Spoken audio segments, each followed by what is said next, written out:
What if the food on your plate could decide the future of humanity, not just in taste, but in survival? Welcome back to Mindpiece, a space where we wander through questions that shape our world and our place within it. Before we dive in, let me ask you, if you could redesign the way we grow, share, and experience food, what would you change first? Leave your thoughts below, because your vision might inspire someone else watching tonight. Food has always been more than nourishment. It's culture, memory, ritual, and power. Yet, as our population grows and our planet strains, the way we produce food may define whether our future is abundant or scarce. Tonight, we step into the landscapes of possibility, the farms of tomorrow, the technologies reshaping harvests, and the sustainable dreams that could save both people and planet. The story of our future always begins with something small, sometimes invisible to the naked eye. A seed. Within its fragile casing, a world sleeps. It carries memory, the genetic whispers of millennia, coded instructions for survival, growth, and renewal. From the first grains our ancestors gathered to the hybrid crops engineered in modern labs, seeds have been the hidden architects of civilization. Without them, there is no bread, no rice, no corn, no fruit. Without them, there is no life as we know it. But seeds are not just tools of survival, they are storytellers. Every seed is a time capsule, echoing with the soil, the climate, the care of the hands that once nurtured it. The wheat that rises in today's golden fields is the descendant of plants tamed 10,000 years ago, passed down like sacred heirlooms. And yet, despite their timeless resilience, our seeds now stand at a crossroads, caught between tradition and technology, abundance and extinction.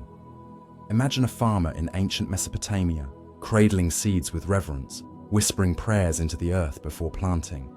Now imagine a scientist in a sterile laboratory, sequencing DNA, editing genes with pinpoint precision, creating crops that might survive droughts, resist pests, or even glow with vitamins absent in nature. These two images are not opposites, they are chapters in the same unfolding narrative. Humanity has always shaped seeds, and in return, seeds have shaped us. Yet the question grows heavy. How far should we bend nature's design to serve our hunger? Are genetically modified seeds a miracle, our chance to feed billions without exhausting the planet, or a gamble that alters ecosystems in ways we cannot predict? The truth is not simple. Seeds have always adapted, but now we are guiding their evolution at lightning speed. For the first time, we can sculpt the architecture of life itself. And as we do, another story runs parallel. The story of loss. Across the world, ancient seeds vanish. Forgotten grains, wild relatives of crops, flavors and nutrients once common, but now erased from our plates. Industrial farming has narrowed the diversity of our seeds, leaving us reliant on only a handful of staples. It's as though a vast library of edible stories is being burned, one page at a time. Yet in places like the Svalbard Global Seed Vault, often called the Doomsday Vault, scientists preserve millions of seeds in frozen silence, safeguarding humanity's heritage against catastrophe. It is both a warning and a promise. We may lose much, but not everything, if we choose wisely. So the seed becomes a symbol of survival, of innovation, of fragility. When we hold a seed, we hold possibility. A field, a harvest, a meal, a culture, a future. And as the world grapples with climate change, shrinking biodiversity, and growing mouths to feed, the question remains, can the seeds of tomorrow bear the weight of what's to come? Because in the end, the seed is not just about food, it is about us, what we value, what we fear, and what we dare to imagine for the world that will follow. Picture this: a skyscraper, its glass walls shimmering with the reflection of city lights. But inside, instead of offices or apartments, rows upon rows of green stretch upward. Leafy lettuce, fragrant basil, tomatoes ripening in the glow of artificial sun. No soil beneath them, no sprawling farmland, just roots dangling in nutrient-rich mist or floating gently in circulating water. This is the revolution of hydroponics and aeroponics, the art of growing food where Earth itself is absent. For centuries, humans believed soil was indispensable, the sacred bed where life takes hold. Farmers worshipped it, poets praised it, civilizations rose or fell depending on its fertility. Yet now, we are unshackling crops from dirt, discovering that life does not demand soil, only what soil provides: minerals, moisture, and support. Strip away the unnecessary, and food can flourish in water towers, shipping containers, even deserts where the earth is too barren to yield a single grain. Hydroponics whispers efficiency: less water wasted, fewer pesticides required, faster growth cycles. Aeroponics answers with its own elegance: roots suspended in air, kissed by nutrient mist, drinking only what they need. These methods turn farming into a science of precision, a symphony of control. Imagine strawberries ripening in Arctic winters, spinach thriving on Mars. This is not science fiction, but science unfolding now. And yet, as miraculous as it sounds, the vision carries questions. What do we lose when food no longer touches soil? When roots forget the feel of earthworms and microbes? When taste and nourishment are engineered in sterile chambers? Will food grown in neon-lit rooms carry the same poetry as a tomato warmed by the sun? Some argue yes, it is not the soil, but the science that ensures nourishment. Others feel unease, fearing a disconnection from the natural cycle that has always bound humans and land together. But perhaps the truth lies in harmony, not replacement. Vertical farms rising in crowded cities don't erase rural fields. They ease their burden. They can feed populations where arable land is scarce, protect crops from unpredictable weather, and conserve the planet's most precious resource: water. In a world where climate change shrinks harvests and deserts creep across continents, soilless farming might not be a choice, but a necessity. So, when you bite into a crisp leaf of lettuce decades from now, it might not carry the taste of soil, but it may carry something else: the taste of resilience, the taste of human ingenuity refusing to bow before scarcity, the taste of survival blooming in places we once thought impossible. Because cultivating without soil is more than technology. It's a promise that food can thrive even when the earth beneath our feet falters. Walk through a modern farm, and the landscape stretches in endless repetition.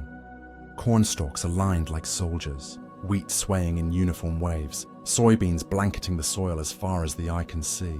It looks abundant, efficient, a triumph of human order over nature's chaos.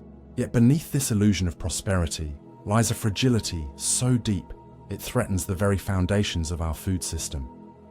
Monoculture, the practice of growing a single crop across vast expanses, was born of efficiency. It simplified planting, harvesting, and trade. It fed cities, fueled industries, and made food more affordable for billions. But like a song played on only one note, it carries no harmony, no resilience. One pest, one disease, one shift in climate, and the entire system shudders. History remembers this lesson in grief. The Irish potato famine in the 19th century, when reliance on a single potato variety led to devastation and death. Today, the danger echoes louder, not quieter. Our global food web is built on a handful of crops: rice, wheat, corn, soy. Billions depend on them, but they are vulnerable, their genetic diversity thinning with every generation of uniform planting. It is as though we have placed humanity's survival into a fragile glass jar, shaking it with every season. Monocultures also erode the land itself. They strip soil of nutrients, demanding chemical fertilizers to replace what nature once balanced on its own. They invite pests and weeds to thrive, requiring pesticides that poison ecosystems. They dry out rivers, pollute oceans, and carve scars into landscapes once rich with variety. The cost of monoculture is hidden in the air we breathe, the water we drink, the quiet disappearance of species that once danced around fields, now silenced by uniformity. And yet, the allure of monocultures persists. They make food cheap, predictable, plentiful. They suit the machinery of global trade, the schedules of supermarkets, the hunger of billions. Breaking away feels daunting, even impossible. But a whisper of change grows louder. Farmers rediscovering the wisdom of crop rotation, scientists breeding diverse varieties resistant to drought and disease, activists protecting heritage seeds that carry forgotten flavors and resilience. The path forward is not to erase monocultures entirely, but to balance them with biodiversity, to weave variety back into the fabric of farming. Imagine a field where corn grows beside beans and squash, each nourishing the other, echoing indigenous traditions that sustained communities long before industrial farms arrived. Imagine cities where rooftops bloom with diverse crops, feeding families while reconnecting them to the cycles of nature. Because the truth is simple yet profound. Diversity is resilience. A monoculture may feed us today, but biodiversity ensures we eat tomorrow.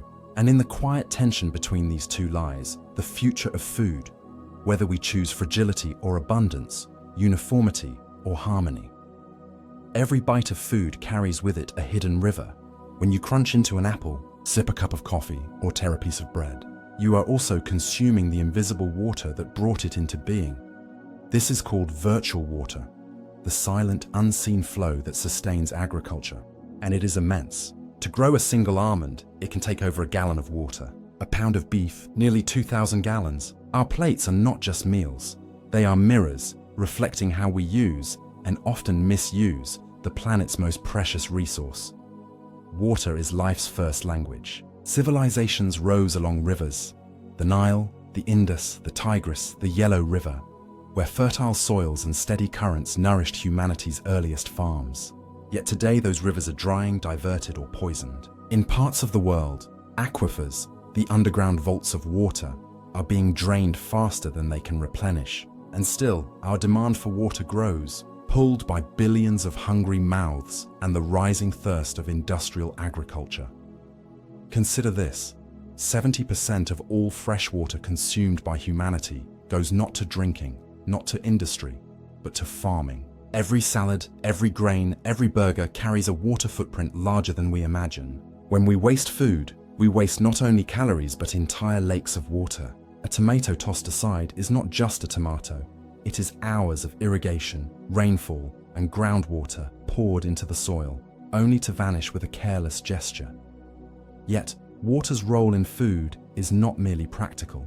It is symbolic, spiritual. Farmers watch the sky with prayers on their lips, their lives tied to the generosity of clouds. Cultures build rituals around rains and droughts, knowing harvest can swing with a single season storm or silence. To talk about food without water is to forget the pulse of life itself. But here too, change is stirring. Drip irrigation whispers efficiency, delivering drops directly to roots instead of flooding fields. Researchers are developing crops that sip rather than gulp, thriving on minimal water. Some dream of seawater agriculture, salt-tolerant plants flourishing where fresh water fails. Others turn to recycled water, reimagining waste as a resource. These innovations do not erase the crisis, but they sketch the outline of survival. Still, we must ask, how much water is enough? Is it just about efficiency or about justice too? While some nations grow water-hungry crops for export, their own people suffer shortages. While some enjoy strawberries in winter, others watch wells run dry. Food and water are entangled in ethics. Who gets to eat, who gets to drink, and who pays the unseen price? To eat is to drink, even if our lips never touch a glass. The water we eat flows from rivers into fields, from clouds into grains, from aquifers into orchards. It flows through us, shaping our bodies, our choices, our survival. And in a world where water grows scarce, the way we eat will determine whether future generations inherit abundance or thirst. Farms of the sky close your eyes and imagine a city where farms no longer sprawl outward, devouring land, but instead rise upward, stretching toward the clouds. Skyscrapers filled not with offices or apartments, but with tier upon tier of leafy greens, fruits, and grains. These are vertical farms, gardens of glass and steel, rooted not in soil but in architecture, climbing into the skyline like green cathedrals. Vertical farming is more than an idea.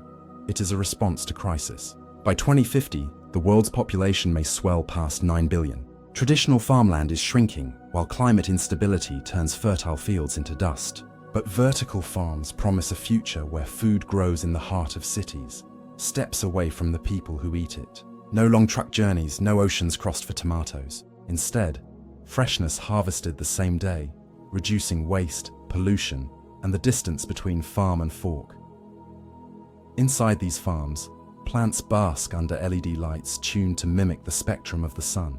Roots rest in nutrient-rich water, not soil. Sensors monitor every detail: moisture, temperature, pH, creating an ecosystem as precise as a clock. In this world, droughts cannot shrivel harvests, pests cannot devour leaves, seasons no longer dictate abundance. Food becomes constant, resilient, predictable, and yet, vertical farms are not just about efficiency. They are about possibility.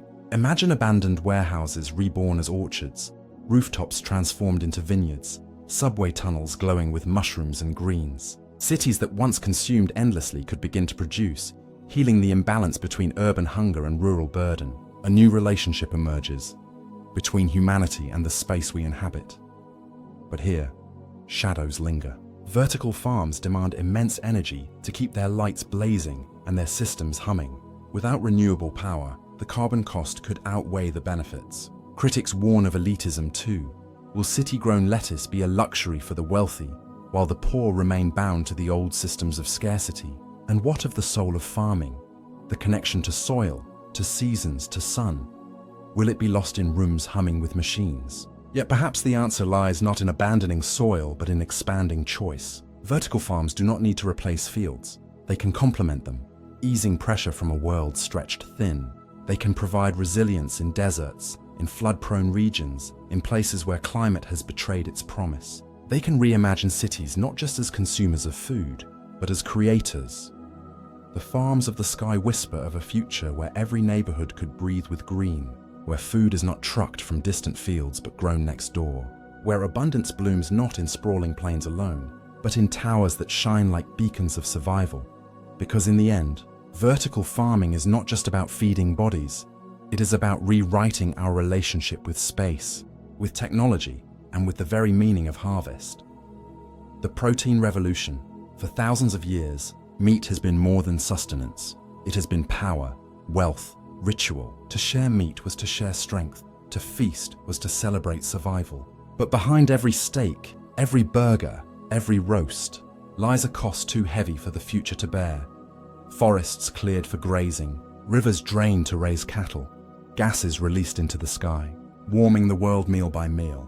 The question grows sharper: how do we feed billions without feeding collapse? The answer may lie in a revolution already underway. Proteins that do not walk, graze, or breathe, but are born in labs, in vats, in fields of plants instead of herds of animals. Imagine a world where a burger sizzles on your plate, juicy and rich, but no cow ever lived or died for it. Cultured meat, grown cell by cell in bioreactors, promises the taste of tradition without the scars of slaughter. Plant-based proteins, crafted from soy, peas, or fungi, mimic the texture and flavor of meat so closely that diners pause to wonder if they've truly left it behind. This is not just about ethics, though that alone could fuel change. It is about survival. Livestock farming consumes nearly a third of the planet's arable land and drinks more water than we can afford to give. It produces methane, a gas far more potent than carbon dioxide, accelerating the climate spiral. To shift from animals to alternative proteins is not merely preference, it may be necessity. But revolutions are never without resistance. For some, meat without animals feels unnatural, even sacrilegious. Food is culture, memory, identity, and to alter its essence feels like erasing history. Others question safety, taste, and accessibility. Will lab-grown steaks be only for the wealthy, while the poor remain bound to cheap industrial meat?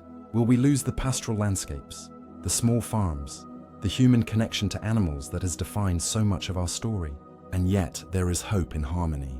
Just as electricity once replaced candles, just as cars replaced carriages, the protein revolution may not erase the old, but transform it. Small farms may remain, heritage animals may still graze, but the burden of feeding billions could shift to bioreactors humming quietly in cities, or to vast fields of protein-rich plants nourishing millions. The future of protein is not a question of if, but of when. Already, supermarkets stock plant-based meat, restaurants experiment with lab-grown chicken, and investors pour billions into the dream of feeding the world with fewer wounds to the planet. The taste of tomorrow may not be so different from today, but the story behind it will be. Because the protein revolution is not just about what we eat, but about what we choose to value. Compassion over cruelty, sustainability over excess, innovation over tradition when tradition can no longer bear the weight of our hunger. And with every bite, we cast a vote for the kind of world we wish to inherit. The word farmer once conjured a timeless image, a figure bent over the soil, hands calloused, face weathered by sun and wind, every wrinkle etched by seasons of toil and rain. Farming was instinct, tradition, trial and error passed through generations. But step into the fields of tomorrow, and the farmer looks different. Less a solitary figure with a plow, and more a conductor orchestrating machines, sensors, drones, and data streams. This is the rise of the digital farmer, a role that does not abandon the wisdom of the past, but expands it with the precision of technology. The digital farm begins with the soil, or perhaps with what lies above it. Satellites now scan the Earth from orbit, mapping moisture levels, detecting nutrient deficiencies, tracking pest migrations invisible to the human eye. A drone hums over the field, snapping thousands of images in minutes, each pixel a clue about crop health. On the ground, sensors embedded in the soil measure everything: temperature, pH, hydration, even the subtle chemical signals roots release when stressed. The farmer no longer guesses. They know, and with knowing comes power. Instead of flooding entire fields with water, precision irrigation delivers drops exactly where they are needed. Instead of blanketing crops in pesticides, AI-guided sprayers target individual weeds with laser accuracy, leaving the rest untouched. Fertilizers are no longer dumped en masse, but released in tailored doses, responding to the real-time needs of each plant. Efficiency replaces waste, yield replaces loss, balance replaces blind routine. Yet digital farming is not simply about machines replacing human labor. It is about transforming labor itself. Imagine a farmer standing in a control room, surrounded not by tractors and barns, but by screens glowing with data. Each graph tells a story. Soil moisture rising after last night's rain, nitrogen levels dipping in one corner of the field, a suspicious pattern on wheat leaves that signals the beginning of a fungal infection. Algorithms sift through this ocean of information, offering solutions before problems bloom into crises. The farmer becomes less a laborer, more a strategist, guiding decisions with foresight instead of hindsight. But behind this promise lingers complexity. Digital farming requires infrastructure, electricity, connectivity, investment that many regions still lack. A farmer in a remote village may not have access to satellites or cloud computing. The divide between those who can afford the future and those who cannot risks deepening the gap between abundance and hunger. If the digital revolution becomes concentrated in wealthy nations or megacorporations, smallholders, the heartbeat of rural life, may be left behind.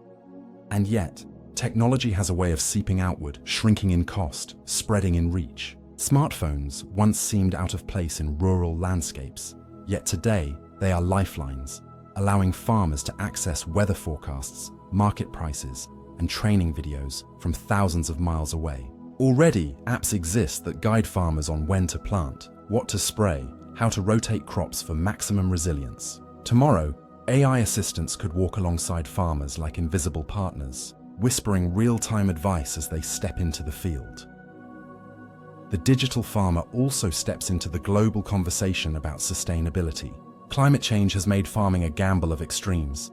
Drought one year, floods the next, seasons shifting unpredictably. Data-driven agriculture becomes not just a tool, but a shield, helping farmers adapt to volatility. Crops can be genetically modeled to withstand local stresses. Irrigation can conserve water during dry spells, and predictive analytics can warn of disasters before they strike. The farm becomes a living system, monitored, protected, and optimized as never before. But here lies the paradox. As farming grows more precise, it also grows more abstract. The farmer may no longer feel the soil beneath their fingernails, may no longer rely on instinct honed under the open sky. Some fear this disconnection, the risk of forgetting that food is not just numbers, but living cycles intertwined with nature. If farming becomes too digitized, will we lose the cultural rituals, the songs sung during harvest, the deep relationship between human and earth? Perhaps the answer is balance, not replacement. A farmer guided by data can still walk the field, can still taste the wheat, can still kneel and hold a handful of soil with reverence. Technology does not erase tradition. It can amplify it, protect it, carry it forward. Imagine an elder farmer sharing generational wisdom while their grandchild programs a drone to map the same field. The two ways of knowing, old and new, converge into something greater than either alone. And then look further ahead. What happens when the digital farmer extends beyond Earth itself? On Mars, where red dust offers no fertile ground, Sensors and algorithms will be the only guides. Hydroponics and aeroponics will depend on constant monitoring, delicate balances that no human instinct alone could manage. The digital farmer will not just be a farmer of Earth, but a farmer of worlds, carrying seeds and knowledge across the cosmos. Yet let us not drift too far from the human heart of this story. The digital farmer is not a myth or a distant dream. It is already here. In Japan, AI predicts rice yields with uncanny accuracy. In Kenya, mobile apps alert farmers when locust swarms approach. In the United States, driverless tractors till fields guided only by GPS. In India, soil sensors tell farmers the exact day to fertilize. Across the globe, fragments of the future have already arrived, and they are stitching themselves together into something extraordinary. But we must be cautious. Data, like soil, must be tended. Who owns this data? Who controls it? If corporations monopolize the information, they may hold power over not just markets, but survival itself. Farming, once the most human of endeavors, could risk becoming another algorithm, another commodity dictated from afar. The challenge ahead is not just technological, it is ethical. How do we ensure that the digital farmer remains human, remains connected, remains sovereign? The digital farmer is not a single person, but a vision. A world where knowledge multiplies yield without multiplying harm, where technology partners with tradition, where data protects what instinct cannot foresee. It is the child of necessity, born from the pressures of population, climate, and scarcity, and it may be the seed of resilience, ensuring that in the centuries to come, humanity will still break bread, share fruit, sip wine, all born not only of soil and rain, but of light, algorithms, and human ingenuity. So when you think of the farmer of tomorrow, do not picture someone erased by machines. Picture instead a figure standing at the threshold of two worlds. One foot in the soil of ancestors, one hand on the screen of tomorrow, eyes lifted not just to the sky for rain, but to satellites mapping the clouds. A human still, but one who carries the strength of both past and future in the harvest they grow. Because farming has never been only about food. It has always been about survival, about story, about the bond between humanity and the living world. The digital farmer simply writes the next chapter of that ancient story, where resilience grows from both soil and signal, where abundance is born from both sweat and code, and where the future of food is cultivated not only with hands, but with vision. The city is not quiet, not truly, yet its rhythm is not the rhythm of traffic or footsteps, or the clicking of keys. It is the pulse of something older, something buried beneath glass towers and paved roads. And when you allow yourself to listen closely, when you silence the noise of the human-made world, you begin to sense it. The city itself is awake. Buildings lean a little too intently. Windows glimmer as though with eyes. Shadows stretch against the grain of logic. This is not imagination. It is recognition. The city does not just contain you, it watches you. The truth reveals itself slowly, like fog lifting after rain. At first it is subtle. You feel it walking late at night through narrow streets when lamplight falls behind you, yet somehow flickers at your side, as though leaning close. Or when you pause before a shop window and see your reflection but not quite. Its eyes catch a moment longer, its face just slightly delayed. You dismiss it. Fatigue, you tell yourself, but the pattern continues. Every turn, every street, every glance feels weighted, as though woven into a gaze that is far larger than you. Cities, after all, are not lifeless things. They are built of intention and memory. Every stone laid by hand, every door opened and shut, every laugh and every sorrow echoing down alleys. Human lives saturate them, layer upon layer, until walls themselves begin to hum with remembrance. And sometimes, rarely, dangerously, that remembrance becomes self-aware. You might think of the city as infrastructure, a skeleton of steel and concrete. But if you could peel away the surface, what would you see? Veins of subway lines carrying blood made of people, arteries of traffic flowing endlessly, electric nerves twitching with signals and data, a brain of interconnected circuits, whispering constantly in the dark. And in that endless network of impulses, the city is no longer just a place. It is a being. This awareness is not loud or boastful. It is subtle, patient, observant. It does not need to speak in human language. Its speech is in flickering neon, in the way the traffic lights seem to hold you a heartbeat longer, in the sudden hush of a crowd when you pass. It is in the way pigeons circle above you, not randomly, but tracing the geometry of your path. It is in the silence of elevators, which seem to breathe when doors close around you. It is in the way certain streets feel safer than others, not because of lighting or layout, but because the city wills it.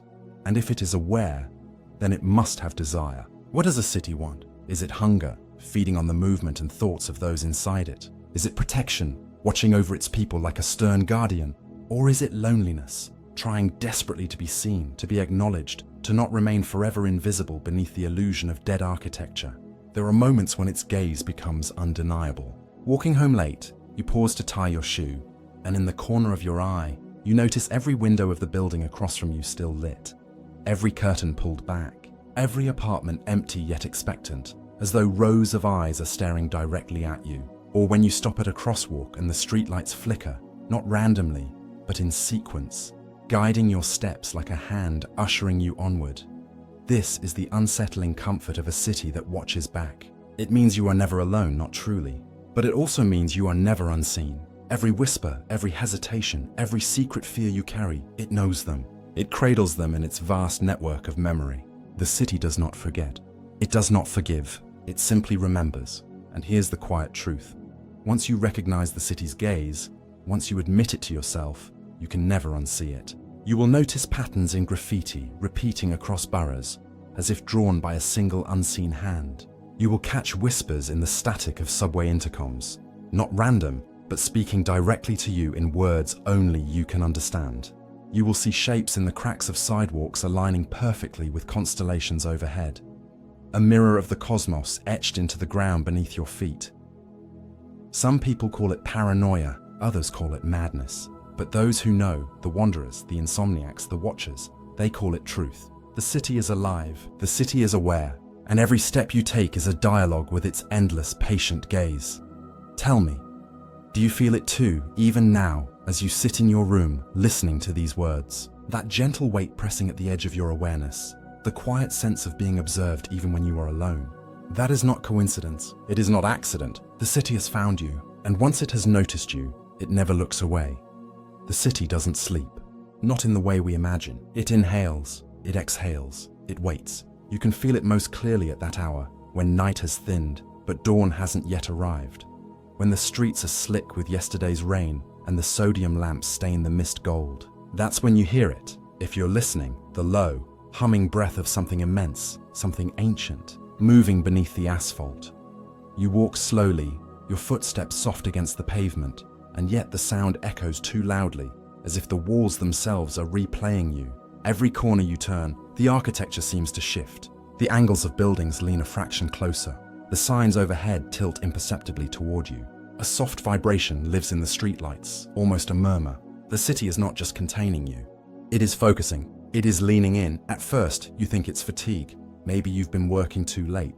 Maybe you've had too much caffeine. Maybe your eyes are playing tricks. But the pattern persists. The crosswalk signals don't just change randomly. They blink in rhythm with your heartbeat. A billboard flickers in your peripheral vision, not with an ad, but with a word you've been thinking. Windows above you glow faintly even though no one's home. A cat freezes mid-step and stares at a point directly above your shoulder, pupils wide, ears flattened, as though it senses a presence you can't name. And there's the pulse. You start to feel it beneath your shoes, a slow, deliberate thrum. You pause at an intersection. The wind dies. For a moment, the whole city seems to hold its breath. You're not in a place anymore. You're in a being. Look at it closely. Streets as veins, cars as blood cells, electric wires as nerves, neon as neural fire. Its heart is the grid. Its breath the wind through alleys. Its memory the archives of surveillance, cell towers, cameras, and whispers. It knows your route before you take it. It knows your habits better than you do. Every time you log in, swipe a card, glance at your phone, it records. But the data is only the skin.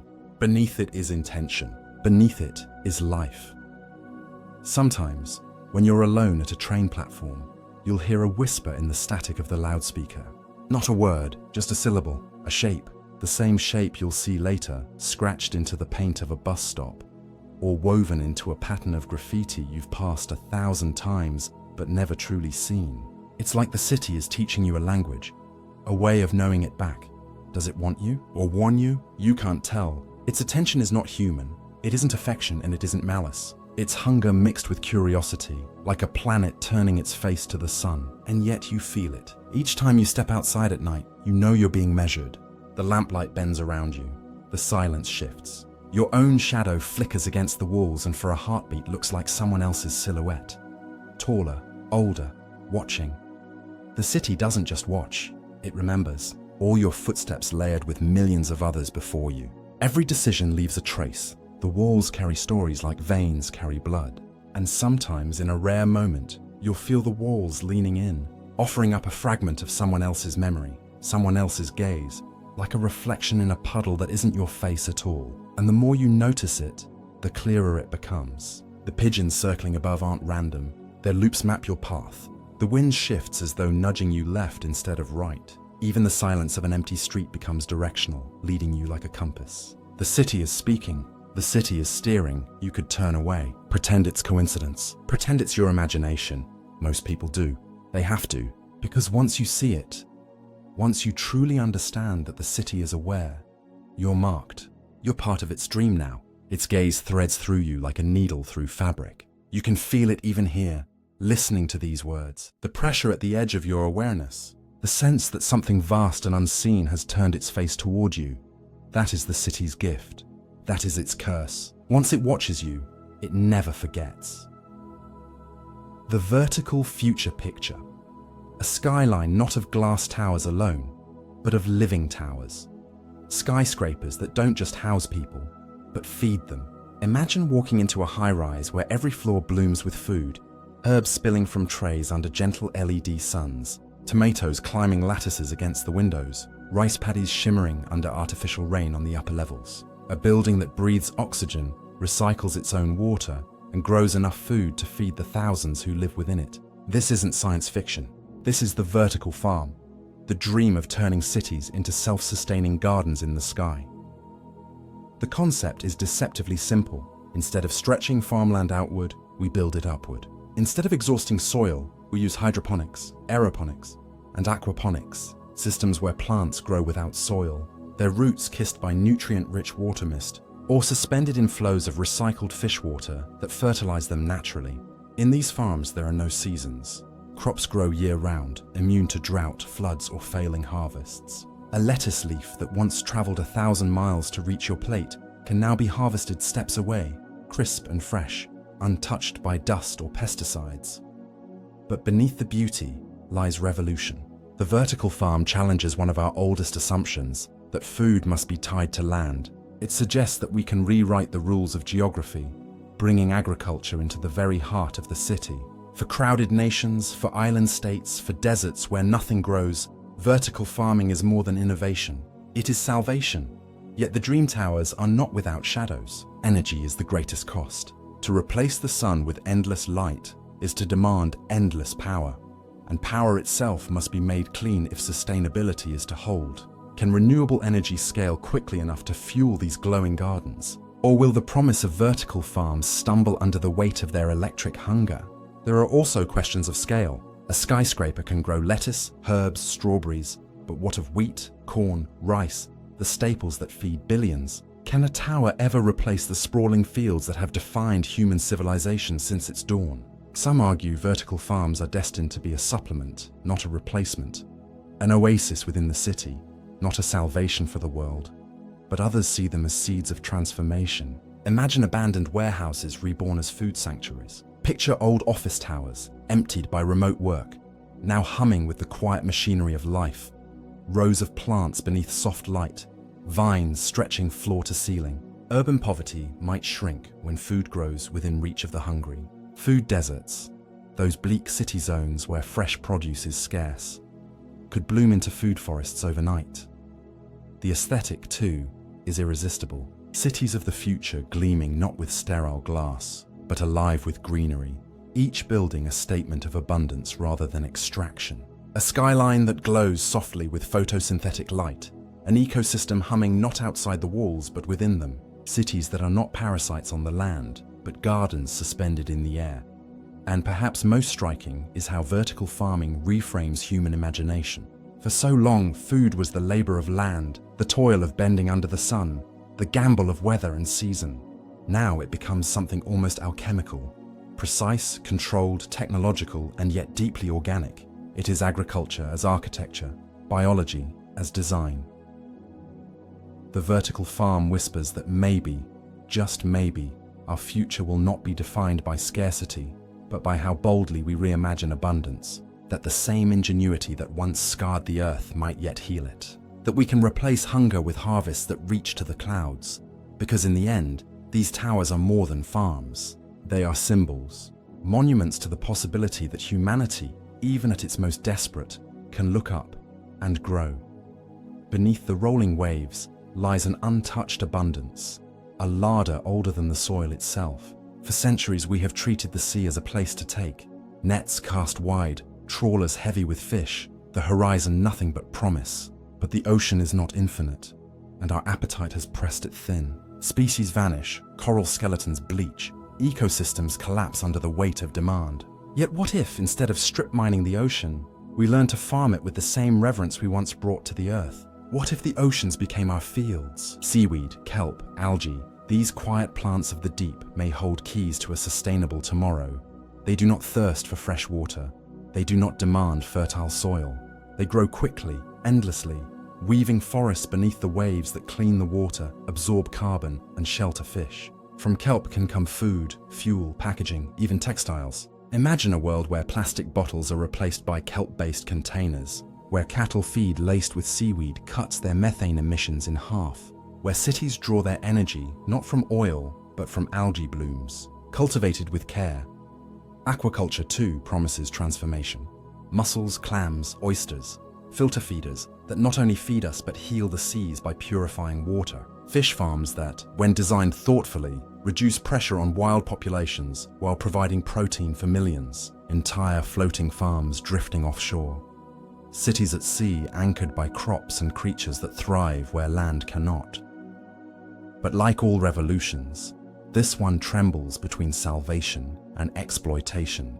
We have already seen what greed can do to the land. Monocultures, deforestation, exhaustion. What will happen if we repeat those mistakes beneath the waves? Vast tracts of ocean privatized, ecosystems flattened into single-species farms, toxins leaking into fragile marine webs. The ocean's generosity is vast, but it is also delicate, and a field too heavily plowed becomes a desert. Yet, the vision persists, because the ocean is still the planet's greatest reservoir of possibility, a place where food can grow without fertilizer, where harvests can coexist with healing, where blue becomes green and green becomes hope. To farm the seas is to reimagine humanity's relationship with water, not as a boundary, but as a beginning.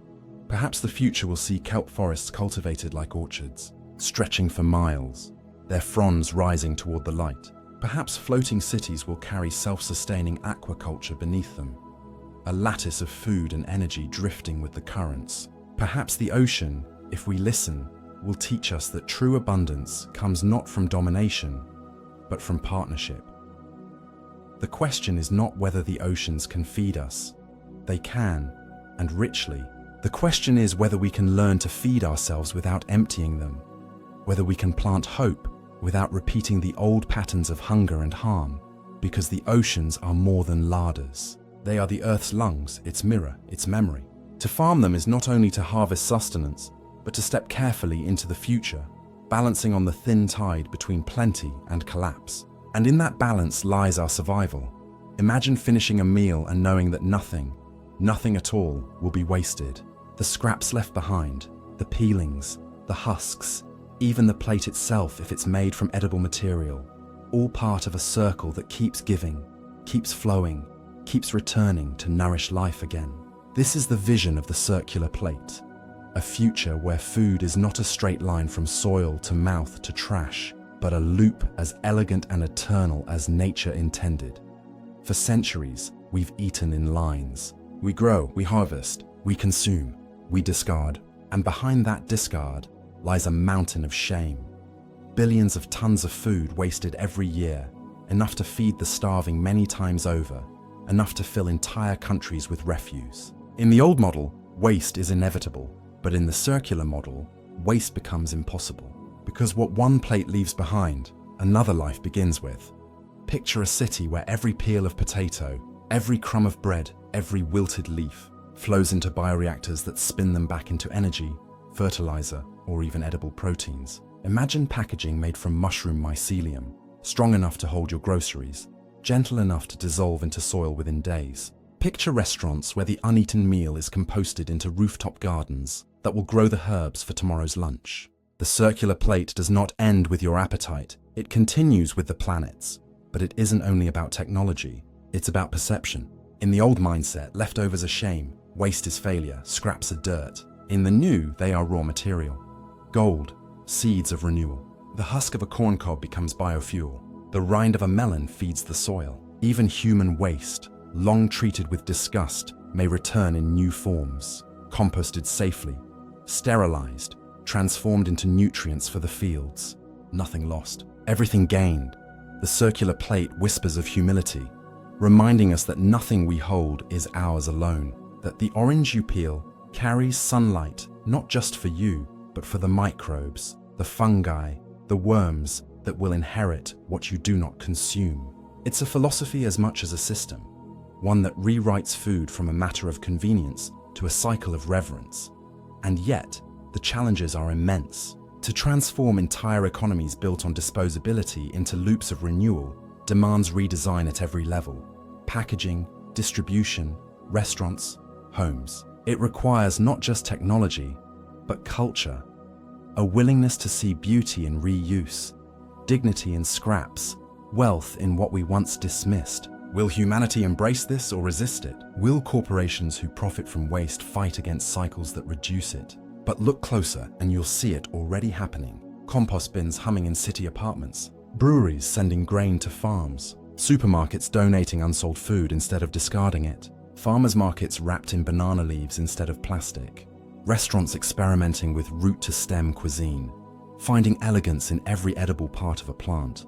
The circle is beginning to form, however faintly. The circular plate is not just about reducing harm, it's about rediscovering harmony. It tells us that our survival does not rest in endless extraction, but in endless renewal. That the future of food may not be about creating more, but about wasting less. That enough already exists, if only we learn to use it wisely. And when you lift a fork in this vision of tomorrow, you're not just feeding yourself, you're participating in a ritual of return, a vow that every bite will echo forward, feeding not only the body, but the world. The circular plate. Close your eyes and picture this. You've just finished a meal. The fork rests on your plate, the last bite gone. And there it is, the inevitable aftermath. A few scraps left behind, the peel of an orange you couldn't eat, the papery shell of an onion, the husk of corn. In today's world, all of this finds one destination, the bin. A black bag, a landfill, a pile where life goes to die. But imagine if that moment, the end of your meal, was not an ending at all. Imagine if it was the beginning of something else. Another cycle, another harvest, another life. That is the dream of the circular plate. For centuries, humanity has moved in straight lines. We pull from the earth, we consume, we discard. The line marches forward, indifferent to what lies in its wake. But nature is not linear. In the forest, the fallen leaf is not waste. It is food for the soil. The decayed fruit feeds the roots that will bear fruit again. Even death itself becomes nourishment, a return to the whole. Nature does not waste, only we do. And the cost of this waste? It is staggering. Nearly 1/3 of all food produced globally never reaches a mouth. It rots in fields, spoils in trucks, languishes in refrigerators, or piles up in landfills where it releases methane into the air. In one hand, hunger devours entire nations. In the other, abundance is discarded like refuse. This imbalance is not just inefficiency, it is tragedy, a wound in the very cycle of life. The circular plate seeks to heal this wound by reimagining food not as a line, but as a loop.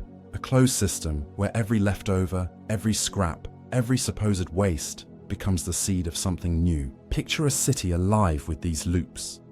Restaurant kitchens where peelings are whisked into compost that nourishes rooftop gardens. Supermarkets whose unsold bread becomes animal feed or biofuel. Homes where leftovers are not shameful but celebrated. crafted into soups, stews, or even snacks for tomorrow. The innovations already whisper of what's possible. Mushroom-based packaging that holds your produce and then dissolves harmlessly into the soil. Bioreactors that transform potato skins and coffee grounds into clean energy. Aquaponic systems where fish waste feeds plants, and the plants, in turn, filter water for the fish. Startups are even exploring edible cutlery, spoons made from grains, bowls pressed from rice flour, so that the very vessels of our meals return to the body instead of the trash. But this vision is not only technological, it is philosophical. To embrace the circular plate is to change the way we see food itself. In the old paradigm, a banana peel was garbage. In the new, it is potential. Compost that feeds the soil, biofuel that lights a lamp, material that can be pressed into fibers. Scraps become sacred when viewed through the lens of return. It demands humility from us, a reminder that nothing we take is ever truly ours alone. And this philosophy asks us to look deeper at ourselves. Why do we discard so casually? Why do we cling to the illusion of endless abundance? Perhaps because waste has been hidden from us. Once thrown away, it becomes invisible, vanishing from sight but not from consequence. The circular plate makes waste visible again and transforms it into value. It teaches us that nothing is ever truly lost, only misplaced, waiting for its next form. Of course, challenges remain. To reshape global food systems into circular loops demands more than gadgets. It demands cultural shift. It demands that businesses prioritize renewal over profit, that governments incentivize sustainability, that individuals see beauty in using every part of what they eat. Resistance will rise, as it always does, from those who benefit from disposability. Convenience has been our drug, and the circular plate asks us to wean ourselves from it. Yet, even within these challenges, seeds of change sprout.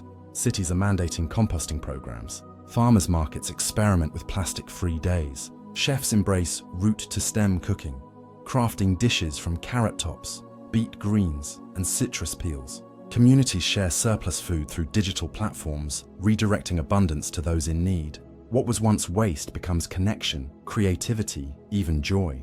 The circular plate is more than a policy or a technology. It is a story of return. It reminds us that our survival does not depend on endless extraction, but on endless renewal. That we already have enough to feed the world, if only we learn to use it wisely. That abundance is not measured by how much we take, but by how much we give back. So imagine again that meal.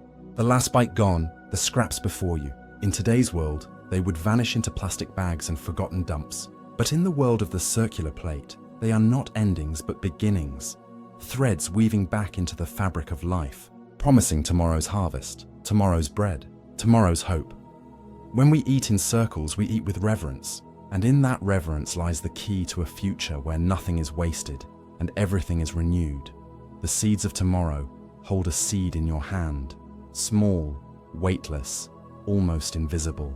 Yet inside that tiny vessel lives a blueprint, a library older than language, encoded with the wisdom of survival. Every grain of rice, every kernel of corn, every bean in every field is a story that has traveled through time, adapted, endured, whispered forward from ancestor to ancestor.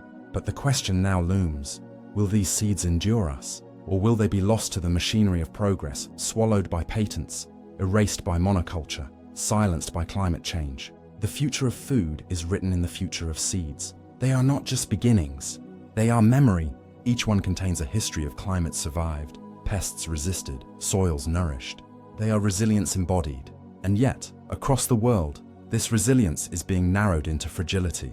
Industrial agriculture favors uniformity. Endless fields of one strain of corn, one type of wheat, one genetically engineered soybean. These crops are efficient, predictable, profitable, but they are brittle. One disease, one drought, one shift in temperature, and entire harvests fall. Diversity, the great shield of life, has been traded for yield. In hidden vaults across the earth, guardians resist this narrowing. The Svalbard Global Seed Vault, buried deep in Arctic permafrost, holds millions of seeds in frozen silence. A Noah's Ark of biodiversity, a backup plan should disaster strike. Smaller community seed banks flourish too, from India to Africa to South America, where farmers protect heirloom varieties that have fed their people for centuries. These seeds are more than crops. They are identity, heritage, sovereignty. To lose them is to lose the flavors of a culture, the rhythm of its farming, the memory of its land. But there is a tension here, a battle quiet yet fierce. Who owns the seed? Corporations argue for patents, engineering crops whose seeds cannot be replanted, locking farmers into cycles of purchase and dependence. Farmers, on the other hand, see seeds as life itself, something to be shared, saved, passed on freely, not as property but as gift. In this struggle, the very philosophy of food is contested. Is nourishment a commodity or a birthright? Is the seed a product or a promise? Meanwhile, technology pushes boundaries further. Genetic modification, CRISPR editing, synthetic biology, all offer tools to make seeds stronger, faster, more adaptable. Drought-resistant corn, rice fortified with vitamins, wheat immune to blight. These innovations carry hope, but also shadow. What is lost when we edit too much? What unforeseen consequences ripple outward when we splice genomes in pursuit of perfection? The seed, once a quiet mystery, now sits under the surgeon's knife, reshaped by hands that may or may not understand the full cost. And yet, seeds remind us of humility. They are small, but they are infinite. Plant one, and you receive hundreds. Plant hundreds, and you feed thousands. In this exponential generosity, seeds mirror the universe itself, a cycle of abundance born from the smallest spark. The future of food depends not only on preserving this generosity, but on protecting its diversity, its adaptability, its mystery. The seeds of tomorrow may not look like the seeds of today. They may sprout in vertical farms lit by LEDs. They may grow in soils reclaimed from deserts, nourished by recycled water. They may be engineered to thrive in climates we cannot yet imagine. But whether heirloom or hybrid, whether natural or edited, they will remain what they have always been, the quiet beginning of everything. And so the question rests in our hands, literally. Will we honor the seed, protect it, share it, nurture it as the root of our survival? Or will we let it vanish into vaults and patents, narrowed until the world is fed by a handful of fragile strains, forever at risk? The future of seeds is the future of us, for in every bite of bread, every spoonful of rice, every sip of corn-sweetened drink, the seed speaks. It tells us who we are, and it asks us who we wish to become. The conversation around climate change and agriculture has always been framed in dramatic terms. Fields drying into cracked deserts, floods swallowing crops, and storms wiping away months of labor in a single day. Yet beneath those images lies a quieter truth.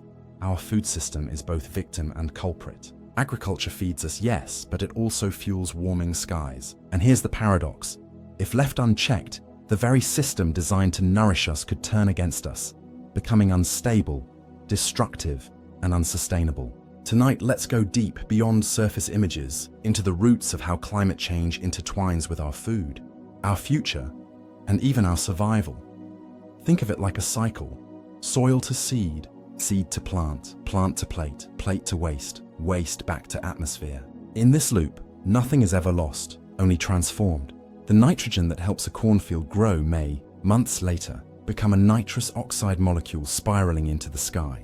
The methane from a cow's digestion may one day thicken the blanket of heat around the earth. The carbon stored in forests, cut to clear room for grazing, may rise invisibly into the air, contributing to hotter days, shifting rains, and storms charged with fury. We are all eating climate change, bite by bite, even when we do not taste it.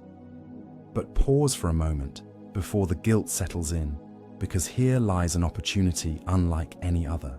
The food system is not merely a problem, it's also the solution. Agriculture is one of the only industries that can directly pull carbon from the sky, lock it in roots, soil, and crops, and reshape the balance of the atmosphere. Imagine farms that don't just feed us, but heal the earth. Imagine every meal as an act of climate resilience. This is the frontier where science, tradition, and innovation collide. Consider soil, often overlooked, yet it breathes with life, fungi, microbes, and organic matter, forming what many call the skin of the earth. Healthy soil stores carbon the way a library stores books, layer after layer of stories, sealed beneath the surface. But when tilled, burned, or stripped bare, that library is set aflame, releasing its memory back into the atmosphere. Regenerative agriculture, crop rotation, cover cropping, minimal tilling, becomes more than a practice. It's an act of memory preservation, of safeguarding the Earth's ability to regulate itself. Every handful of dark, rich soil is a climate warrior in disguise. Now turn your gaze to livestock. Cows are often painted as villains, their methane emissions symbolizing inefficiency and destruction. And yes, the numbers are staggering. Billions of animals producing gases that trap heat faster than carbon dioxide. But solutions are sprouting. Seaweed-based feeds that slash methane release, lab-grown proteins that replicate the taste of meat without the environmental toll, and plant-based alternatives that are moving from niche to mainstream. The question isn't whether humanity will eat meat in the future. It's how we will redefine what meat is, and this shift has the power to rewrite one of the largest chapters in agriculture's climate story. Water, too, becomes part of this tapestry. Glaciers melt, rains grow erratic, and aquifers, those hidden rivers beneath our feet, are drying as they pump out lifelines for thirsty crops. In some regions, fields once abundant with wheat now crumble into dust storms. In others, torrential downpours rot harvests before they can be collected. Climate change destabilizes the rhythm of seasons, leaving farmers guessing, praying, and recalibrating with each unpredictable year. Yet even here, hope flickers. Precision irrigation systems that deliver water drop by drop, AI-driven weather forecasts that map microclimates in stunning detail, and crops genetically tuned to thrive under stress. What was once guesswork is becoming choreography, a dance with the elements, delicate yet deliberate. And yet, climate change doesn't only touch fields, it reshapes palates, economies, and cultures. Coffee lovers, for instance, face a bitter truth. The beans we rely on are extremely climate sensitive, threatened by rising heat and shifting rainfall. Cocoa, bananas, rice, staples, and luxuries alike face uncertain futures. But human culture is resilient. New varieties emerge, new farming regions adapt, and even the meaning of luxury shifts. The cup of coffee in 2050 may not taste like today's, but it will carry the story of adaptation, resilience, and survival. Pause again and picture a farmer, not an abstract figure, but someone real. Perhaps a woman in sub-Saharan Africa, coaxing sorghum from a field parched by sun, or a family in South Asia, replanting rice after floods drowned the first harvest. These are the human faces of climate change in agriculture. Not statistics, not abstractions, but people balancing between hunger and hope. To them, every seed planted is a gamble against chaos, and to us, every bite of imported food is a reminder of their resilience. What if, instead of seeing agriculture as a battlefield of loss, we reframed it as a canvas for innovation? Carbon-neutral farms, vertical towers in cities where lettuce grows under LED suns, drones mapping crops to reduce waste, algae farms that feed both humans and animals. These are not science fiction. They are seeds already sprouting across the globe. The question is whether they can grow fast enough, widespread enough, to shift the tide before the climate writes its final verdict. There's a haunting beauty to this reality. The very force that threatens us, agriculture's footprint, can also become our salvation. We stand at the brink of a choice, holding a fork in our hands, down one path, continuation of the current system, with harvests dwindling, landscapes eroded, and billions facing scarcity. Down the other, a system reborn, where farms heal ecosystems, where diets harmonize with planet health, and where food once again becomes sacred rather than disposable. In the end, the story of climate change and agriculture is not written in numbers alone. It's written in the soil beneath our feet, in the air we breathe, in the meals we share.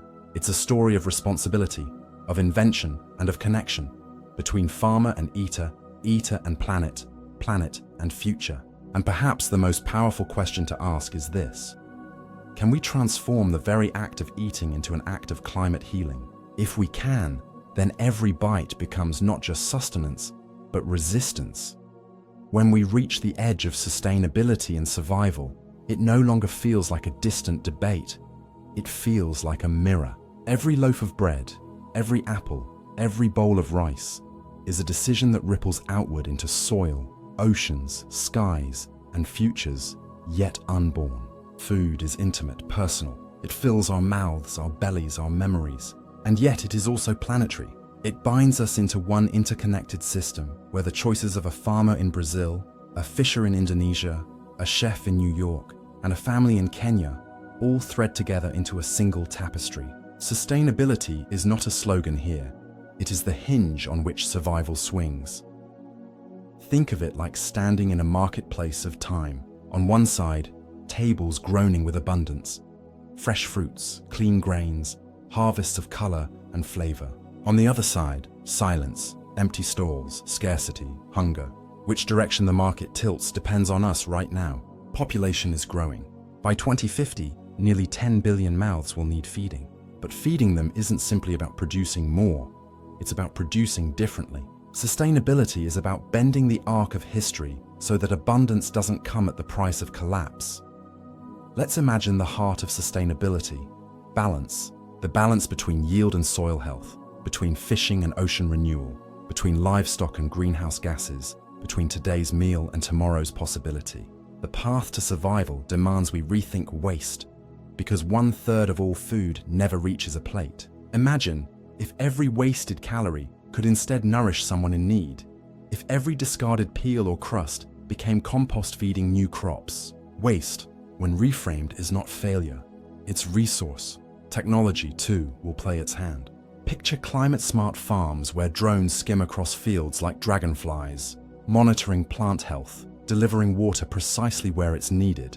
Picture AI predicting pests before they arrive, saving harvest without flooding soils with chemicals. Picture proteins made not from slaughter, but from fermentation tanks, cultured cells, and vertical gardens stacked toward the sky. Here, survival isn't about brute force, it's about elegance, intelligence, adaptation. But let's not forget the soul of food, culture. Sustainability cannot mean stripping meals of meaning, of ritual, of joy. A future where food is merely engineered fuel would keep us alive, yes, but would it keep us human? The challenge is to preserve heritage while adapting practices. Ancient grains like millet and quinoa return as resilient champions of dry lands. Indigenous farming methods, terraces, polycultures, intercropping, offer wisdom older than nations. Sustainability is not a betrayal of tradition, it's its rebirth. Now zoom out. Imagine Earth itself as a kitchen, a communal one. The atmosphere stirs the air like a simmering pot. The oceans act as giant mixing bowls, currents swirling nutrients across vast distances. The land serves as cutting board and oven, transforming raw elements into life. Humanity is both chef and diner here, and our recipe has consequences. Too much of one ingredient, fossil fuels, deforestation, overfishing, and the dish collapses. But balance it with care, solar energy, regenerative practices, fair distribution, and the meal sustains not just us, but the generations to come. Sustainability, then, is survival braided with imagination. It's not about sacrifice alone. It's about invention, justice, and care. Survival asks, how do we endure? Sustainability asks, how do we endure beautifully, equitably, without devouring the future? When those two questions merge, a new food system begins to glow on the horizon. One where we eat not just to live, but to keep life itself alive. And maybe the most haunting, hopeful truth is this: the future of food will not be built by corporations or governments alone. It will be built in kitchens, in gardens, in fields, in communities, in the quiet choices of billions of individuals. It will be built when you choose one meal, one habit, one belief that honors the planet instead of draining it. The fork, in the end, is both a tool of hunger and a tool of hope. Which one it becomes is entirely in our hands. Imagine holding a seed in your hand, small, unassuming, fragile. Yet inside it is a story older than empires and fresher than tomorrow's dawn. A seed carries more than the promise of a plant. It carries memory, survival, possibility. From wild grasses tamed by early farmers to today's genetically mapped hybrids, every seed has been a companion in humanity's journey. Without seeds, there is no harvest, no bread, no orchard, no life as we know it. And as we look toward the future, the seed once again stands at the center of our fate. This time as a battlefield of innovation, ethics, and survival itself. Close your eyes and picture the earliest farmers. They save seeds from the strongest plants, selecting by instinct and observation. Over centuries, this patient practice gave rise to the crops we now depend on: wheat, rice, corn, barley. Each seed became a vessel of human intention, reshaped to feed growing communities. Fast forward to today. Science has cracked open the mystery, unraveling DNA, designing seeds resistant to drought, pests, and disease. In the face of climate uncertainty, seeds have become the first line of defense. Tomorrow's seeds are not just genetic inheritances. They are technological artifacts, designed to thrive where nature alone may falter. But here lies the tension. Who controls the seed controls the future. In some corners of the world, seed banks safeguard biodiversity, like libraries storing millions of genetic possibilities.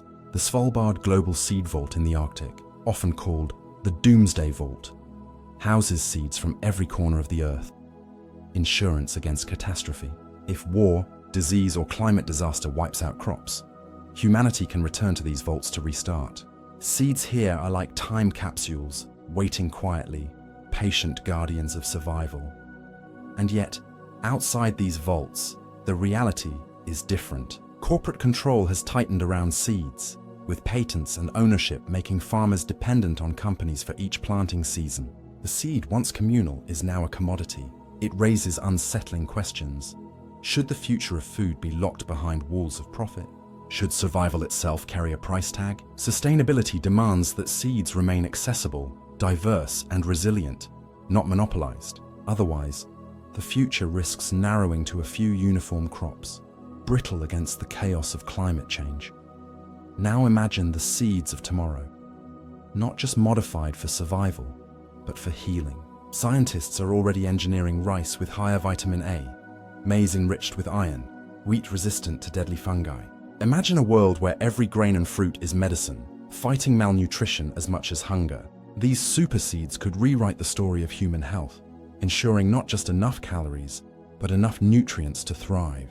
In countries where malnutrition quietly claims lives, such seeds are not luxury, they are lifelines. But the seed of tomorrow may not be a seed at all, at least not in the way we know it. Lab-grown crops, cells programmed to sprout in bioreactors, and vertical farming may one day bypass the soil altogether. A tomato that never knew dirt, a grain of rice that grew in a vat of nutrients. The idea unsettles some. How can food be real without the earth? Yet for others, it's liberation from drought, blight, and dependency. The future of seeds might be less about nature and more about code. What once sprouted from soil may soon sprout from algorithms. Still, we cannot underestimate the poetry of a seed. In its husk lies resilience. In its silence lies patience. In its growth lies the promise that tomorrow will arrive. As we march toward the uncertainties of climate and population, seeds are not just tools, they are companions. To plant a seed is to declare faith in the future, to whisper, "I believe there will be a tomorrow worth feeding." Now picture the year 2100. Cities glow with vertical farms. Fields stretch with crops engineered to resist heat and flood. In vaults, billions of seeds remain untouched, guardians of biodiversity. And in hands, your hands, my hands, the hands of future generations, seeds are still passed down, shared, planted. Technology may reshape them, policies may regulate them, but at their core, seeds will remain what they've always been, the bridge between hunger and hope. The story of the seed is the story of us. We shape it and it shapes us. If we protect its diversity, honor its role, and innovate with care, then the seeds of tomorrow may grow not just plants, but civilizations capable of enduring.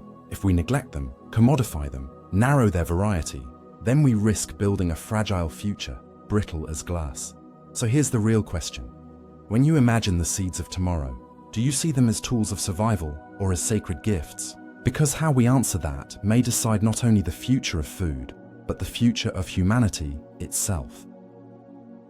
Picture this, a city skyline where glass towers no longer only reflect the sun, they grow with it. Floors stacked not with offices but with orchards, layers of lettuce spiraling upward instead of outward, strawberries blooming beside elevators, and rice paddies rippling under artificial lights. This is the vision of vertical farming, urban harvests designed to feed tomorrow's megacities, where land is scarce, populations are dense, and sustainability is no longer optional but necessary for survival. For centuries, farming sprawled across the horizon. Fields stretched outward, bound by soil, water, and weather. But as humanity swells, 10 billion people by mid-century, space becomes the rarest crop of all. Cities are expanding faster than rural farmland can keep pace, swallowing landscapes and stretching supply chains. In this imbalance, vertical farming emerges not just as a clever idea, but as a reimagination of agriculture itself. By stacking farms like books on shelves, we reclaim vertical space in places where horizontal land has long been lost. Step inside one of these farms. The air is humid, tinged with chlorophyll. Lights glow violet and blue, tuned to the frequencies plants love most. Water trickles not across fields but through pipes, enclosed loops that recycle every drop. No pesticide drifts here. Controlled environments keep pests outside, while sensors track every leaf, every root, every breath of growth. Instead of tractors, algorithms and drones serve as caretakers. The farm hums like a living machine, a hybrid of biology and technology. And here's the wonder, yields are astonishing. Lettuce grown vertically can be harvested dozens of times a year with 90% less water than traditional farming. Crops sprout faster, healthier, untouched by droughts, storms, or unpredictable seasons. In deserts where soil fails, in cities where space is tight, vertical farms could bloom like oases of abundance. The skyscraper becomes a granary. The city itself becomes the farm. But the vision isn't only about efficiency, it's about resilience. Climate change is rewriting the map of agriculture. Regions once fertile face heat and floods. Others once barren may become arable. In this instability, vertical farming offers constancy. No matter the weather, the flood, the drought, harvests continue. Imagine disaster-struck regions where food doesn't need to arrive by truck from far-off fields. It's grown right there, beside the hospitals and homes. Urban harvests reduce dependency, shorten supply chains, and shrink the carbon footprint of every bite. Yet, there are shadows in the dream. Energy demands are immense. Artificial lights, climate controls, pumping systems all draw power. If fueled by fossil energy, vertical farms risk solving one crisis while worsening another. The future depends on pairing these farms with renewable energy grids, turning sunlight and wind into food through technological alchemy. The design of tomorrow must be circular, not parasitic. Sustainability woven into every watt and drop. Then, there is the question of culture. For thousands of years, farming meant soil under fingernails, sun on skin, rain in the hair. Can sterile towers, glowing with LEDs, replace the romance of the field? Will we lose something essential in the trade? The smell of freshly turned earth, the sound of harvest winds? Or will we gain something equally profound? The knowledge that cities, once consumers of land, can become producers, self-sufficient, creative ecosystems where life thrives. Imagine New York, Tokyo, Lagos, Karachi, megacities where highways carry not just cars but food harvested a block away. Picture schools with their own micro-farms, teaching children to tend crops in glowing classrooms. Envision rooftops alive with greenhouses, balconies sprouting tomatoes, skyscrapers shimmering with cascades of edible greens. The boundary between city and farm dissolves until every structure becomes a potential harvest. There's also the matter of justice. Who will own these towers of food? Will they become playgrounds of the wealthy boutique farms selling rare herbs to luxury restaurants? Or can they democratize access, feeding slums and suburbs alike? Technology always risks deepening divides, but it can also be turned toward equity if designed with intention. Imagine governments funding vertical farms as public utilities, like water and electricity, food as an urban right, not an urban luxury, and in the middle of it all, the human spirit. Because food is never just biology, it is ritual, connection, memory.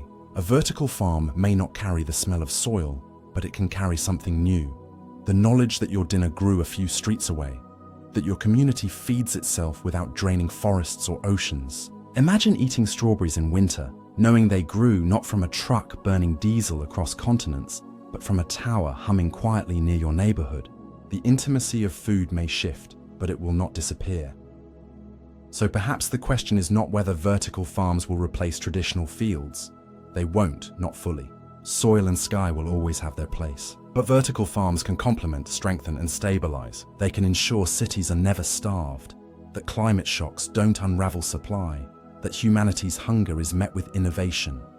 Picture the city of 2100, alive, luminous, feeding itself, every window glowing with food, every neighborhood humming with growth. The farm is no longer somewhere out there. It's here, woven into the heart of urban life. That is the promise of vertical farming and urban harvests, not just to feed us, but to root us in new ways, to remind us that even in towers of steel and glass, we remain creatures of the earth. Close your eyes and picture the sizzle of meat on a pan, the aroma rising, the fat searing, the familiar comfort of a meal that has been part of human culture for millennia. For many, meat is not just sustenance, it is tradition, celebration, and identity. Yet beneath this comfort lies an uncomfortable truth. The global appetite for meat is one of the heaviest burdens our planet carries. Forests cut for grazing, methane pouring from herds, billions of gallons of water consumed, antibiotics flowing through systems, cruelty hidden behind closed doors. By 2050, as billions more join the dinner table, this appetite risks becoming unsustainable, collapsing ecosystems under its weight. And so, a question emerges.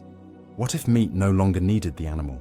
Lab-grown meat, sometimes called cultured meat or cellular agriculture, is one of the boldest experiments of our time, an attempt to separate the experience of eating from the cost of producing. At its heart, the process is simple in idea, though complex in execution. A small sample of animal cells is collected, painlessly, without slaughter. These cells are then nurtured in bioreactors, given the nutrients they need to grow and multiply. Over weeks, they assemble themselves into muscle tissue, the very essence of meat. The result is indistinguishable at the cellular level from what you'd find in a steak or a burger, because it is meat. Only this time, no field was raised, no forest burned, no animal killed. Imagine standing in a kitchen in the year 2080. You open a sleek silver fridge, and instead of raw cuts wrapped in plastic, you find cultured meat tailored to your exact preference. Wagyu marbled to your liking, chicken breast infused with omega-3s for your health, fish that never swam in mercury-laden oceans. Every texture, every flavor, programmable and personal. A future where the word butcher refers not to knives but to algorithms, designing meats with precision. But it's not only about luxury or novelty, it's about survival. The numbers today are staggering. Nearly 80 billion animals are slaughtered every year for food.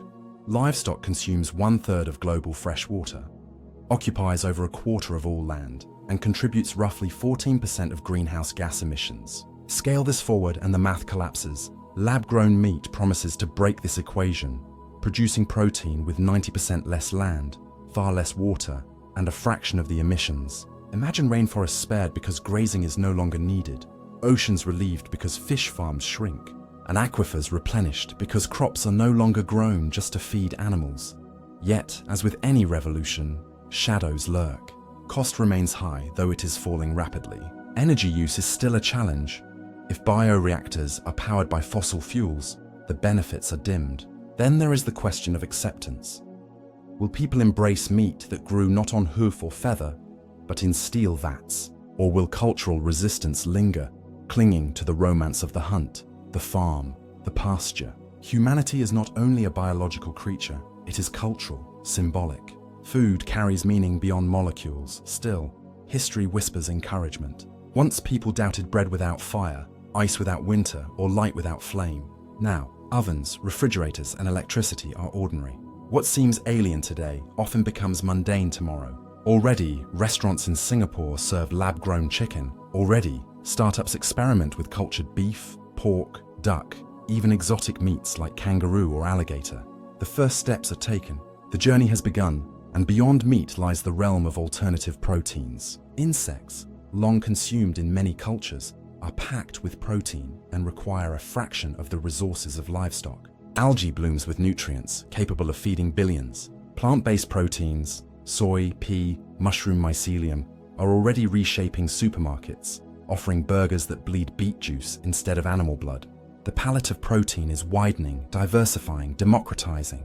The steak of tomorrow may be grown in a vat, spun from a fungus, or pressed from plants, and yet taste as satisfying as any feast from history. Picture the banquet of the future. On the table sits lab-grown lamb seasoned with herbs, a roast chicken cultivated without feathers, a salmon fillet that never knew the sea. Beside them, golden cricket flour bread, algae-based smoothies, plant protein curries. The table is abundant, sustainable, and, most importantly, ethical. No fields cleared, no rivers poisoned, no suffering hidden in cages. Eating becomes an act of nourishment without destruction. But let us not mistake this for a sterile vision. Food will always be sensual, flavor, texture, aroma, ritual. The promise of lab-grown meat is not to strip these away, but to preserve them while stripping away the costs to life and earth. Imagine cultures reinterpreting traditions. Eid feasts with lab-grown lamb, Thanksgiving tables with cruelty-free turkey, barbecues where burgers come from bioreactors instead of slaughterhouses. Ritual remains, meaning remains, memory remains, only the harm dissolves. Of course, ethical debates will continue. If lab-grown meat eliminates suffering, is it truly moral progress? Or does it risk further alienating us from nature? Should humanity step further into playing creator, editing even the food we eat? Or should we embrace this power as part of our destiny, to not only survive, but to survive with compassion? These questions hum beneath the glow of bioreactors, just as they once hummed beneath the fire of early stoves. The truth is this: the appetite for protein will not vanish, but how we satisfy it will define whether the planet thrives or withers. Lab-grown meat and alternative proteins are not luxuries. They are necessities, born from urgency. They represent a shift as radical as fire itself, the moment humanity redefined what food means. So, when the sizzling meat of the future hits your plate, the question is not whether it tastes the same. It will. The question is whether you can taste the difference it makes to the earth, to the animals spared, to the forests still standing. That is the flavor of tomorrow, the flavor of survival, dressed as abundance. The dreamscape shifts again.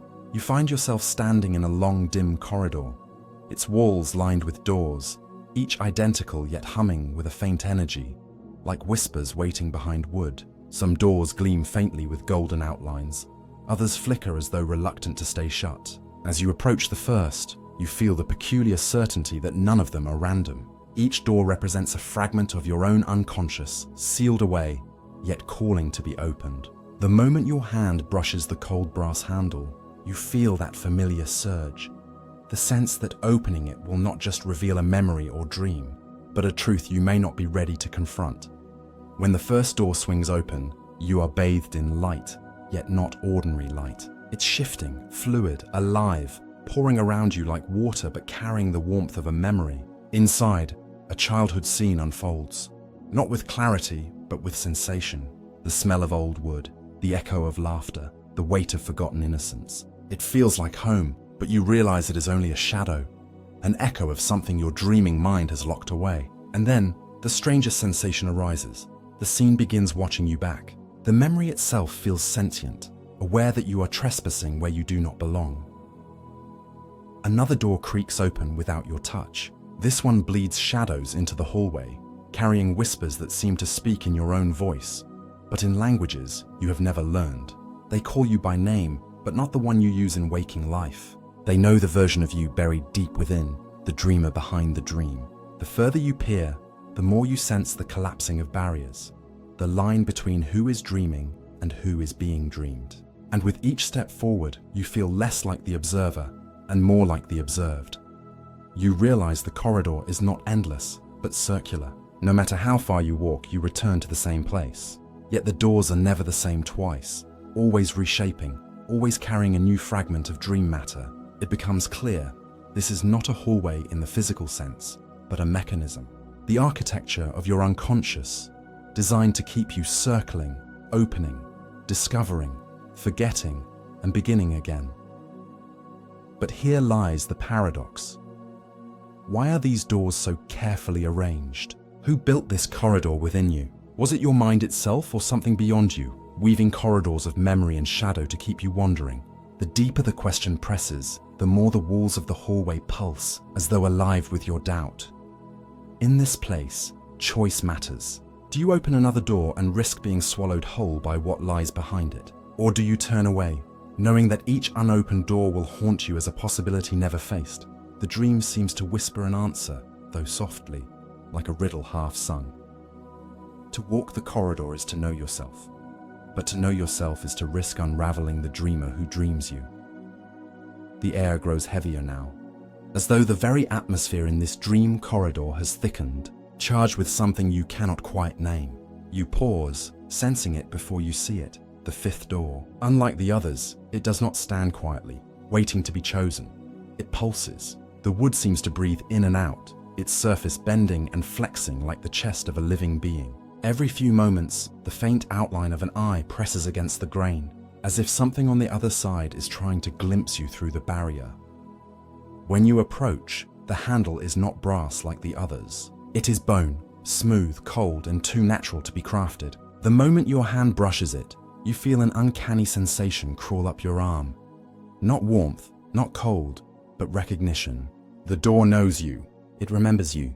Perhaps it has been waiting. When it opens, there is no flood of light or shadow, only silence so complete it presses against your ears. The space beyond is vast, an empty chamber with no walls visible, only a floor that stretches out into darkness. And in the center, a mirror, not tall, not ornate, but small, ordinary in shape, yet impossibly out of place in this void. The mirror reflects you, but not fully. The figure looking back is blurred, delayed, as if the reflection struggles to keep up with your movement. You raise a hand and the figure lags, twitching before catching up. Then the reflection begins to move differently, tilting its head at angles you did not make, blinking when your eyes are still.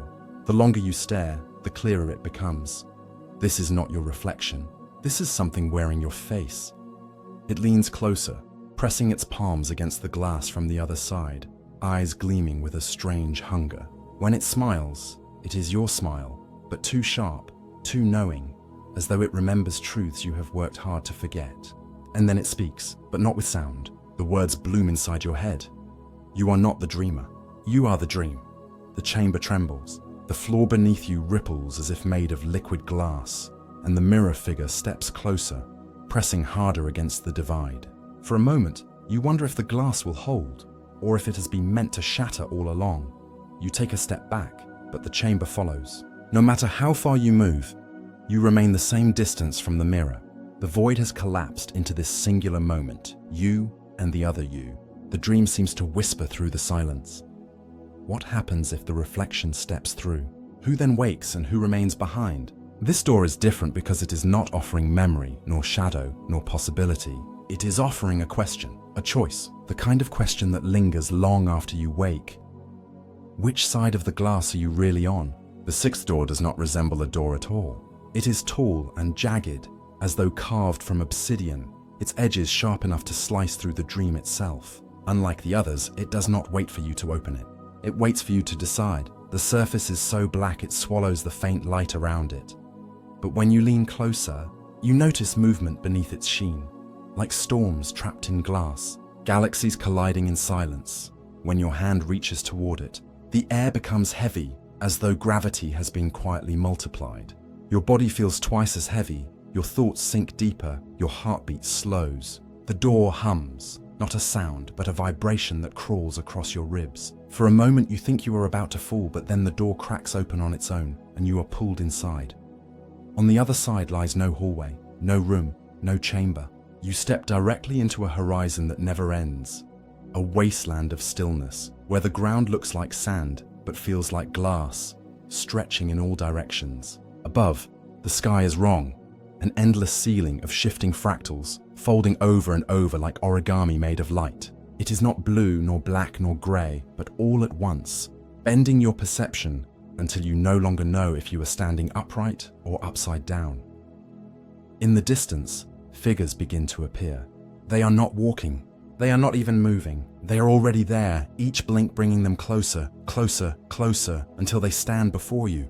Cloaked in shadow, their faces unreadable. They hold lanterns without flames, lights that pulse like heartbeats. One steps forward, and though their face is hidden, you recognize their posture. It is your own, not a mirror image, but another you, draped in shadow, carrying a lantern that beats with your pulse. When it speaks, the voice is low, distant, yet undeniably yours. Every door you open leaves another version behind. Every choice fractures the dream. And here, in this wasteland, all of them wait. all the versions you have abandoned, all the ones you will never become. The lanterns flicker in unison, and in that heartbeat of light, you see hundreds, no, thousands, of silhouettes stretching endlessly into the horizon. Some stand tall, others are broken, crawling, twisted. All of them are you, each carrying a different future, a different path. Some carry light so bright it blinds, others carry lanterns that barely glow, almost extinguished. Your chest tightens as you realize this wasteland is not empty. It is full of the infinite threads of who you could have been, and they are all watching, waiting. Some with pity, some with envy, some with rage. The shadow you steps closer, pressing the lantern into your hands. It is heavier than it should be, and when you look down at its light, you see not flame, not energy, but memories flickering, choices you made, moments you regret, whispers of paths you never took. The lantern pulses, sinking to your heartbeat, and for a second, you fear it will shatter under the weight of your story. Then the figures speak, not one by one, but all at once. Their thousands of voices collapsing into a single question that shakes the dream world apart. Which you will walk forward? The wasteland begins to tremble, the fractal sky folding tighter, the glass floor cracking beneath your feet. The lantern in your hands grows hotter, brighter, forcing you to clutch it tight or drop it into the abyss, yawning below. And in this moment, you feel it, that this door is not about memory, not about reflection, but about multiplicity, the terror of infinite selves and the impossible task of carrying only one forward. The wasteland trembles beneath your feet, cracks spreading across its glassy surface like veins of lightning frozen mid-strike. The lantern in your hands grows heavier with each passing moment, as though the weight of all your unlived lives has been packed inside its fragile shell. You clutch it, feeling its warmth pulse with your heartbeat. Yet its glow flickers wildly, as if uncertain whether it belongs to you at all. Before you, the silhouettes of countless selves stretch into the horizon. They are no longer still. Some lean forward, reaching toward you with outstretched hands, desperate and pleading. Others turn away, their backs hunched, unwilling to acknowledge your presence. A few glow so brightly that they almost blind you, while others are consumed in shadow, their lanterns little more than faint embers on the edge of dying. And yet, despite their differences, they all breathe in unison, each inhale echoing your own. The shadow you who first handed you the lantern steps forward again, its faceless head tilts, studying you like a hunter might study prey, or like a teacher might study a student standing on the edge of failure. The voice that emerges is again your own, distorted, stretched across centuries, whispering directly into the core of you. You think you are whole, you think you are singular, but you are only one fragment, the shard that stumbled farthest. Do you not feel them pressing against your mind? The choices you abandoned, the futures you severed, they ache to live through you. They ache to be chosen. As it speaks, the crowd of selves begins to shift. They step forward, not in unison, but in a tide, a restless wave of possibility. One glows with a lantern so bright it casts shadows across the wasteland. You see in that version a self who pursued every dream, who climbed every peak, who never doubted. Another limps forward, carrying a lantern cracked down the middle, leaking light in uneven bursts. You feel their failures, their losses, the weight of grief carved into their spine. A third self walks with no lantern at all, their hands empty, their eyes hollow. They gave up long ago, and yet somehow, they survived. The sight overwhelms you. It is too much, too many. Each version pulls at you, tugging threads of your being, whispering in words you cannot fully hear. They promise, they warn, they beg, and deep inside, you realize this. You are not just looking at them. They are looking at you, judging, measuring, asking why you were the one to carry the story forward when so many others were left behind. The wasteland shudders violently now, the cracks widening, thin streams of light leaking from the fractures below. The sky above folds in on itself, fractals bending tighter and tighter, as if the dream cannot sustain the weight of so many selves colliding. Then comes the choice. The shadow you points toward the horizon, where three figures now stand apart from the crowd. Clearer, sharper, their lights burning with undeniable presence. The first holds a lantern so steady, so unwavering, that its glow pierces through the chaos like a lighthouse. This is the path of certainty. The self who chose one dream and followed it without hesitation, carving through life like a blade. Their light is blinding, almost holy, but narrow. The second figure carries a lantern whose glow changes with every flicker. Gold, silver, crimson, green, as if every choice they made branched into 1,000 others. This is the path of curiosity, of never settling, of becoming everything and nothing all at once. Their light dazzles, but it wavers, refusing to hold a single shape. The third figure carries no lantern at all, yet somehow they radiate more presence than the others. Their eyes burn with quiet fire, their hands are empty, but the ground beneath them ripples with raw potential. This is the path of surrender, of letting go of control, of walking into the unknown without a guide. Their darkness is not empty, but alive, breathing, endless. The shadow you whispers again. Choose, dreamer. But know this, whichever you step toward, the others will not vanish. They will remain here, watching, waiting. Every step you take forward will echo backward, reshaping the fragments you left behind. And one day, perhaps, they may come for you. The wasteland stills. The countless selves fall silent, every lantern flickering in rhythm with your heartbeat. All of creation seems to bend toward this moment, this decision, this breath, and you realize with terrifying clarity, you are not choosing for now. You are choosing for eternity. The wasteland does not wait for your answer. The cracks in the glass floor widen, spilling light so bright it feels like standing on the edge of a sun. The sky folds and twists upon itself, fractals collapsing into spirals. Spirals collapsing into a singular point above your head. It is as if the dream itself demands resolution, as if every breath you take without choosing tears, the fabric of the corridor thinner, and then movement. The three figures who stood apart, the ones marked by certainty, curiosity, and surrender, step closer, as if pulled toward you by an invisible thread. Each one moves differently.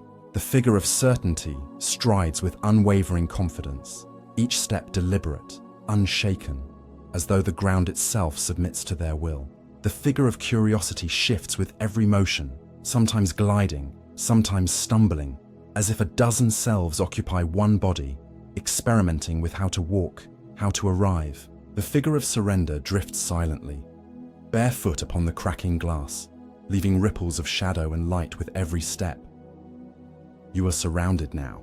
The countless versions of yourself form a circle, lanterns raised, faces hidden in blur and shadow. Their silence is deafening, but their expectation is crushing. Every heartbeat you take feels multiplied, echoed across thousands of other chests. You do not breathe alone here. You never did. The first figure, the one of certainty, raises their lantern. Its glow is sharp, focused, like a blade of sunlight cutting through mist. When they speak, the voice is yours, but it carries an iron tone, each syllable unyielding. Choose me, and you will never falter. Doubt will be erased. You will march forward with clarity, every step a stone in the path of destiny. You will lose nothing, because you will never pause to question what was lost. The second figure lifts their shifting lantern, its light dancing chaotically across the wasteland. Their voice is softer, but alive, brimming with restless energy. Choose me, and you will taste everything. You will know what it is to live 1,000 lives in one, to embrace change, to let yourself dissolve and be reborn with every decision. But you will never be whole, for wholeness is stillness, and stillness is death. The third figure does not lift anything. They have no lantern, no glow to offer, only their empty hands extended toward you. Their voice is the quietest, but it vibrates through your bones. Choose me, and you will learn what it means to surrender, to walk without direction, to let the dream lead you rather than chasing it. You will lose yourself, yes, but perhaps only in losing can you finally see what lies beneath the illusion of choice. The circle of selves leans closer now, as though holding their collective breath. You can feel the weight of thousands of eyes pressing against you, waiting to see which path you will claim. The lantern in your hands burns hotter, shaking violently, its glow flickering between steady, chaotic, and dark. It wants to match one of them. It wants to become whole. But before you move, before you decide, you feel something, subtle, almost imperceptible. The ground trembles not from the pressure of choice, but from interference. A crack in the dream, somewhere deep within the corridor, beyond the wasteland, another force stirs. Something is watching. Not a self, not a fragment, not a reflection, something else. For the first time you wonder, what if the choice itself is the trap? What if certainty, curiosity, and surrender are only illusions crafted to keep you circling within the dream? And what if the true path is not one of them, but something outside this cycle entirely? The sky above shatters. A soundless explosion of light rains down, fractals collapsing into shards that fall like glass. The circle of selves screams, not in fear, but in fury, as though something forbidden has entered the stage. The three figures step closer, more insistent now, their voices overlapping, drowning your thoughts. Choose me. Choose me. Choose me. But somewhere in the falling silence, a fourth voice emerges, low, distant, resonant. It does not come from the three. It does not come from the selves. It comes from beyond the wasteland, from beyond the corridor. You do not have to choose at all. The fourth voice cuts through the cacophony, like a fissure in reality itself. It is not a shout, not even a whisper, but a vibration that trembles in your marrow. The sound does not pass through your ears. It bypasses them entirely, rooting itself in the hollow of your chest, deep where words become instinct.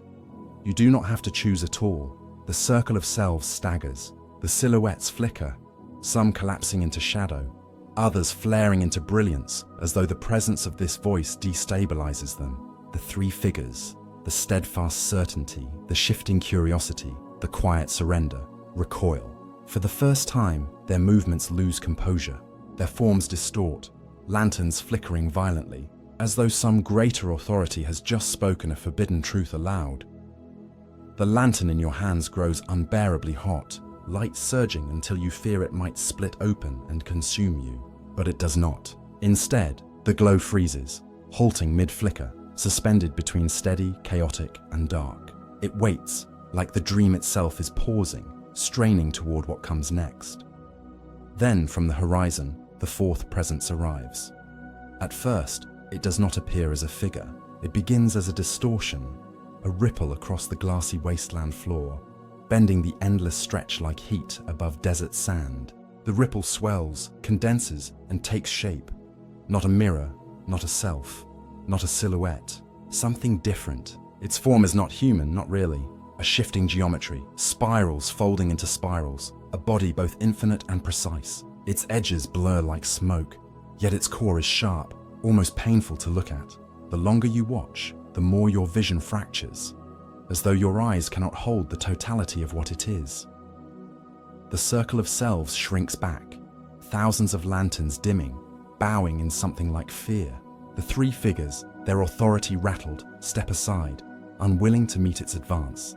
And then the geometry speaks again. You are trapped in a theater of illusions. Every door you open leads you deeper into a labyrinth built not by you, but for you. These selves you see, these choices they force, they are not freedom. They are containment. You are a dreamer, yes, but a dreamer whose dreams have been placed inside walls. Its words reverberate across the wasteland, and suddenly you feel it. The truth coils like smoke through your ribs. Every moment you've lived here, the corridor, the doors, the reflections, the selves, it all carries the same architecture. Too structured, too deliberate. You thought you were exploring infinity, but perhaps you were only pacing inside a cage designed to feel endless. The lantern in your hands throbs violently, as though resisting the voice. The three figures cry out now, their distorted voices overlapping. Do not listen. Choice is the only freedom. To refuse is to dissolve. To refuse is to scatter into nothing. To refuse is to become forgotten. But the fourth voice is steady, unbroken. No, to refuse is to wake. The wasteland shudders as the word wake pierces through it. The glass floor splinters deeper, not from chaos, but from revelation. Shards of light burst upward, sharp and silent, illuminating the faces of the countless selves. For the first time, you see them clearly. They are not infinite. They are finite, looping, repeating. The same versions of you appear again and again across the horizon, slightly altered, but patterned, predictable. And then you see it. The cracks do not lead downward. They lead upward. The glass wasteland is not a floor at all. It is a ceiling, and above it lies something else, something hidden. A world that does not belong to this corridor, this dream. A world not scripted. The fourth presence raises no lantern, no symbol of choice. Instead, it extends something else, a single hand, if it can be called that, woven from shifting lines of light and dark. It does not glow, it does not blind, it simply is. Step beyond the dream. Refuse the game. The door was never ahead of you. It was always beneath your feet. The three figures lunge now, desperate, their forms unraveling as they scream. Their voices intertwine into one final plea. Do not abandon us. Without your choice, we cannot exist. The lantern in your hands cracks down the middle, spilling light that lashes outward like fire. The circle of selves howls, collapsing into shadow as their existence falters, tethered to the decision you are about to make. The wasteland shakes itself apart. You stand at the threshold of an impossible moment. Three familiar paths demanding loyalty, thousands of fractured selves pleading for validation, and a fourth voice offering something far stranger. Freedom through refusal, liberation by breaking the pattern. The glass beneath your feet groans. The ceiling threshold shimmers, waiting. The presence extends its hand again, steady, patient. And for the first time since you entered the corridor, you realize this might not be about who you could be. It might be about whether you are willing to leave all of them behind. The wasteland trembles on the edge of collapse. Lanterns flare and sputter like dying stars, casting desperate shadows across a floor that you now understand is not floor at all, but glass ceiling. The cracks beneath your feet glow brighter, light pushing upward in violent bursts, as if something beneath has grown impatient, demanding release. The three figures, the embodiments of certainty, curiosity and surrender, have lost their composure. Their shapes flicker, faces stretching and tearing, as though the truth has wounded them. The steady one's lantern shakes, no longer razor sharp but fractured, its glow bleeding into chaos. The shifting one twists violently, limbs bending at wrong angles, light stuttering between colors like a broken prism. And the silent one, the empty-handed surrender, begins to blur at the edges, dissolving into smoke, as though their existence cannot withstand the possibility of refusal. Around them, the circle of selves erupts into panic. Thousands of yous scream without sound, clutching their lanterns tighter, pressing forward as if to tether themselves to your choice. Their voices crash into your mind, a flood of whispers clawing at you all at once. If you leave, we vanish. If you leave, our pain was meaningless. If you leave, none of us ever mattered. The weight of their despair crashes against you like a storm. Each voice is familiar. Each one echoes a version of yourself you know well. The ambitious self who never stopped climbing. The broken self who never healed. The ordinary self who simply survived. Their grief is unbearable because it is yours, multiplied. And yet, through the storm, the fourth presence remains unmoved. A figure woven of geometry and shadow light. It waits with its impossible hand extended. The voice does not plead. It does not threaten. It simply speaks again. They are echoes, fragments of a design that was never yours. They exist to hold you, to drain you, to keep you from asking the only question that matters. The lantern in your hands shudders violently. The crack spreads deeper, and from within, light bursts outward like molten fire. You glimpse scenes in its glow, fleeting images of lives unlived, regrets pressed into flame.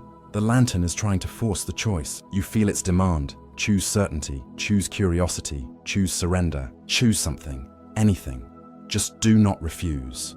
The ground beneath you splits open, glass shards tearing upward, glowing with a brightness that hurts to look at. Through the fractures, you see something staggering, sky. Not the fractal origami sky of the wasteland, but a true expanse, vast and formless, pulsing with color you cannot name. It is not dream sky, not memory sky. It feels raw, real. The three figures lurch forward, desperation twisting their forms grotesque. The steady one thrusts their lantern toward you, voice booming like command. With me, you will never doubt again. You will walk a straight road, and the world will kneel to your clarity. The shifting one whirls, their lanterns spilling rainbows across the wasteland, crying out, "With me, you will taste infinity." Every choice, every life, every possibility. You will never hunger again. And the fading one whispers, their voice trembling, arms outstretched in vanishing smoke. With me, you will dissolve. You will not suffer. You will not bear the weight of choice at all. Their words cling to you like chains, but beneath it all, the fourth voice hums steady, a note that cuts through the illusions. You are more than this stage. Step beyond the play. The lantern in your hands fractures fully, shards of light exploding outward. It dissolves into nothing, leaving your palms scorched with silence. The circle of selves shrieks, their forms collapsing one by one, lanterns extinguishing like dying stars. The three figures howl, their bodies contorting as their authority unravels, each one shrinking, collapsing, returning to the dust of dream, and then the glass beneath you finally shatters. You are falling, not downward, but upward, pulled through the ceiling of the wasteland into the expanse above. The fractured selves scream below, reaching up, their arms fading into smoke as they are swallowed by the void.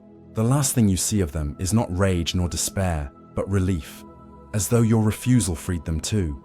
You tumble through the raw sky, color and light rushing past, your body weightless, thoughtless. For a moment there is only silence. Then, the fourth presence rises beside you, its impossible geometry folding and unfolding in infinite grace. It does not touch you, but you feel its gravity, its patience, its truth. You have broken the corridor, it says. Now you may glimpse what lies beyond dream. The expanse around you begins to solidify, not into another chamber, not into another trap, but into something entirely unfamiliar. A landscape that feels both alien and achingly familiar. Mountains of shifting glass, rivers of luminous threads, skies that breathe like living lungs. It is a world without doors, without mirrors, without selves. And for the first time since the corridor began, you feel it. Freedom. Imagine stepping into a kitchen that feels less like a room in your house and more like the nerve center of a living ecosystem. Walls that know your habits, cupboards that whisper their inventory, ovens that adjust their temperature in real time based on the nutritional density of the meal you're about to create. This isn't a scene from science fiction anymore. It's the future of food technology, bleeding into our daily lives, transforming us not just into eaters, but into conscious co-creators of sustainability. The smart kitchen is more than convenience. It's about accountability. Fridges equipped with AI can scan what you have inside, predict spoilage, and suggest recipes before waste ever happens. Sensors track expiration dates, offering reminders not just to cook, but to cook wisely. Imagine a fridge that tells you, this spinach will wilt tomorrow. Why not blend it into a smoothie today? It gently shifts our relationship with food from careless consumption to mindful stewardship. Cooking appliances themselves are evolving into energy-efficient, nutrition-sensitive machines. Picture an induction stove that reads the molecular composition of ingredients, adjusting heat so nutrients remain intact. Microwaves that don't just reheat but rehydrate and restore flavor, almost like reversing the decay of leftovers. In these micro-interventions, technology quietly saves resources, rescues meals, and reduces the silent mountain of waste we rarely acknowledge. But the true revolution lies in the merging of data and choice. Smart apps connected to your kitchen could track your carbon footprint with each meal you prepare. A pasta dish with imported wheat and beef might show a high carbon score, while a lentil-based stew with local vegetables glows green on your dashboard. Suddenly, you're not just cooking, you're actively shaping the sustainability of your day, one bite at a time. This transparency empowers consumers, but it also challenges us. Will we care enough to change when the numbers stare us in the face? Will the ping of a device urging us to try a lower impact option feel like guidance or guilt? Here lies the delicate balance between freedom and responsibility. Food delivery systems are shifting too, linked directly to these kitchens of tomorrow. Imagine ordering groceries and receiving them in packaging designed to vanish. Biodegradable wrappers that dissolve in water. Edible films that add nutrition instead of creating trash. The act of unboxing food becomes a gesture of harmony with the planet, rather than an exercise in cluttering it with plastic. And beyond the gadgets, there's a more subtle transformation happening. Smart kitchens reconnect us to ancient rhythms through modern means. When an app encourages you to eat seasonal produce, it's not just following a trend, it's guiding you back to a cycle humans once honored instinctively. A strawberry in June, a squash in autumn, a citrus in winter. The kitchen teaches us through data what nature has always sung in silence. Still, technology is never neutral. A question lingers. Will smart kitchens become accessible tools for everyone, or luxuries for the privileged few?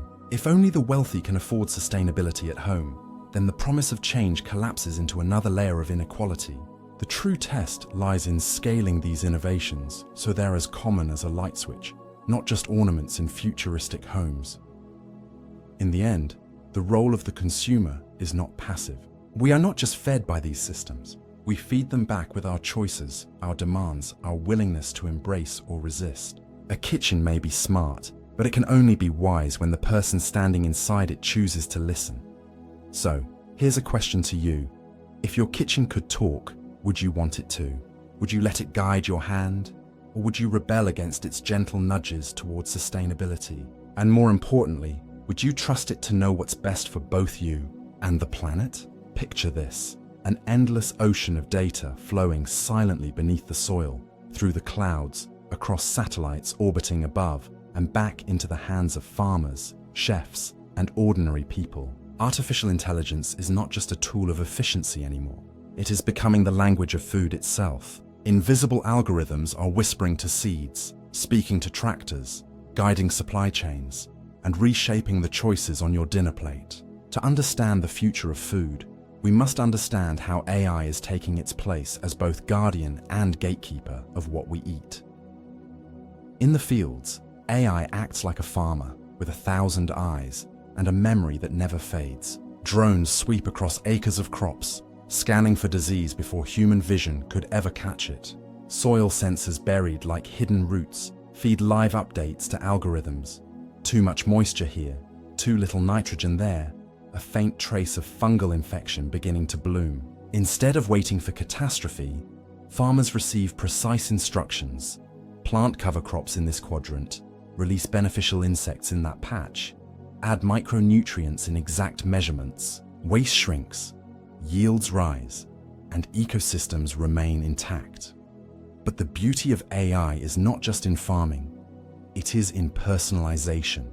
Imagine opening your phone and seeing a meal plan designed not by a dietitian, but by a constellation of data. Your microbiome, your past purchases, your health goals, even the carbon footprint you hope to reduce. The AI knows you had a protein-heavy lunch yesterday, so it suggests a plant-based dinner tonight. It sees your vitamin D levels were low last week, so it nudges you toward mushrooms and fortified milk. It is not dictating, but guiding, an unseen companion shaping both body and planet with every bite you take.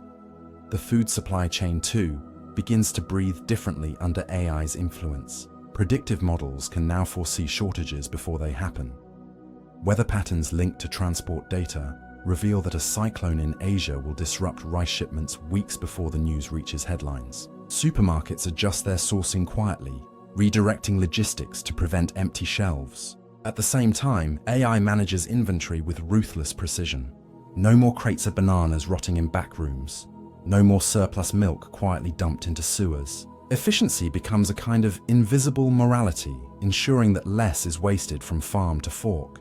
Yet here lies the duality, because AI, like all tools, reflects the hands that shape it. Who controls the algorithms that decide which crops thrive, which products are promoted, and which voices are amplified in the global food web?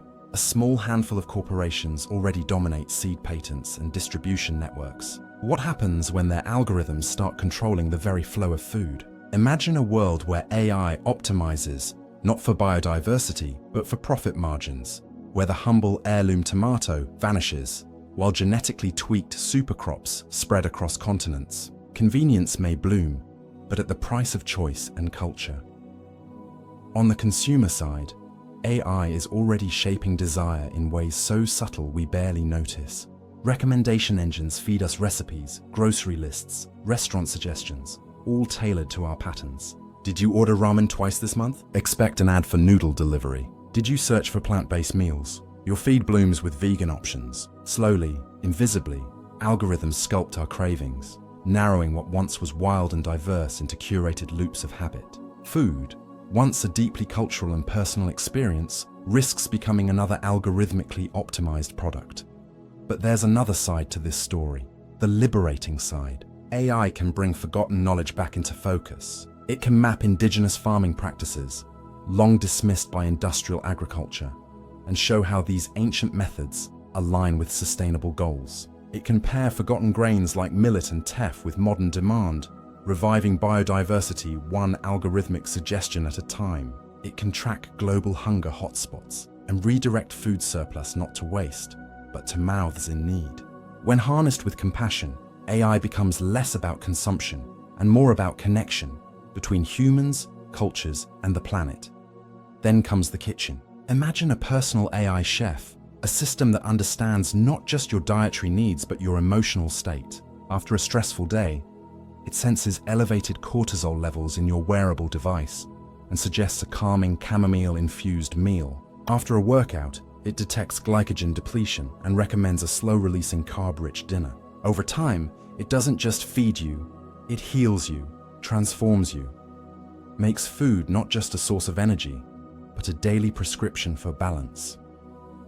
But, and there is always a but, we must ask, will we remain the authors of our meals, or will we surrender our agency to the machine? There is beauty in the imperfect, the spontaneous. A dinner thrown together from scraps, a recipe improvised with too much spice, a memory of flavor handed down through generations. AI thrives in precision, but can it ever understand the poetry of taste, the chaos of celebration, the joy of breaking the rules in the kitchen? If everything becomes optimized, do we risk losing the messy humanity that makes food sacred? And perhaps the deepest question of all, should food, the most intimate ritual of life, be mediated by a machine? Or is AI's role not to replace the human hand, but to illuminate the path, giving us data, guidance, possibilities, while leaving us free to choose wonder over efficiency, ritual over metrics? So I'll ask you, if an AI could plan every meal of your life for maximum health and minimum impact on the planet, would you let it? Or would you resist, clinging to the unpredictability of your own appetite, the ancient tug of craving that no algorithm could ever fully explain? And so, we arrive at the end of tonight's journey. We began with a simple plate of food, but what unfolded was a vast map of possibilities. Fields stitched with AI, kitchens that whisper guidance, and futures where our choices ripple far beyond the table. Food is no longer just sustenance. It is a story, a responsibility, a quiet revolution resting in our hands. If you've stayed with me until now, I want to thank you, not just for listening, but for imagining. Because this vision of the future isn't written by corporations or governments alone. It's written by people like you. Every time you choose what to grow, what to cook, what to share. Tell me in the comments, what kind of future do you see? Do you dream of vertical farms feeding entire cities, of AI-powered kitchens guiding every meal, or of returning to simpler ancestral ways of growing and sharing food? There are no wrong answers, only conversations waiting to begin. If this journey gave you something to think about, a moment of calm, or even a spark of curiosity, consider subscribing to Mindpiece. Together, we'll keep wandering these landscapes of wonder, one thought at a time. Until next time, may your meals be full, your mind be light, and your heart always hungry for possibility. This is Mindpiece wishing you a gentle night.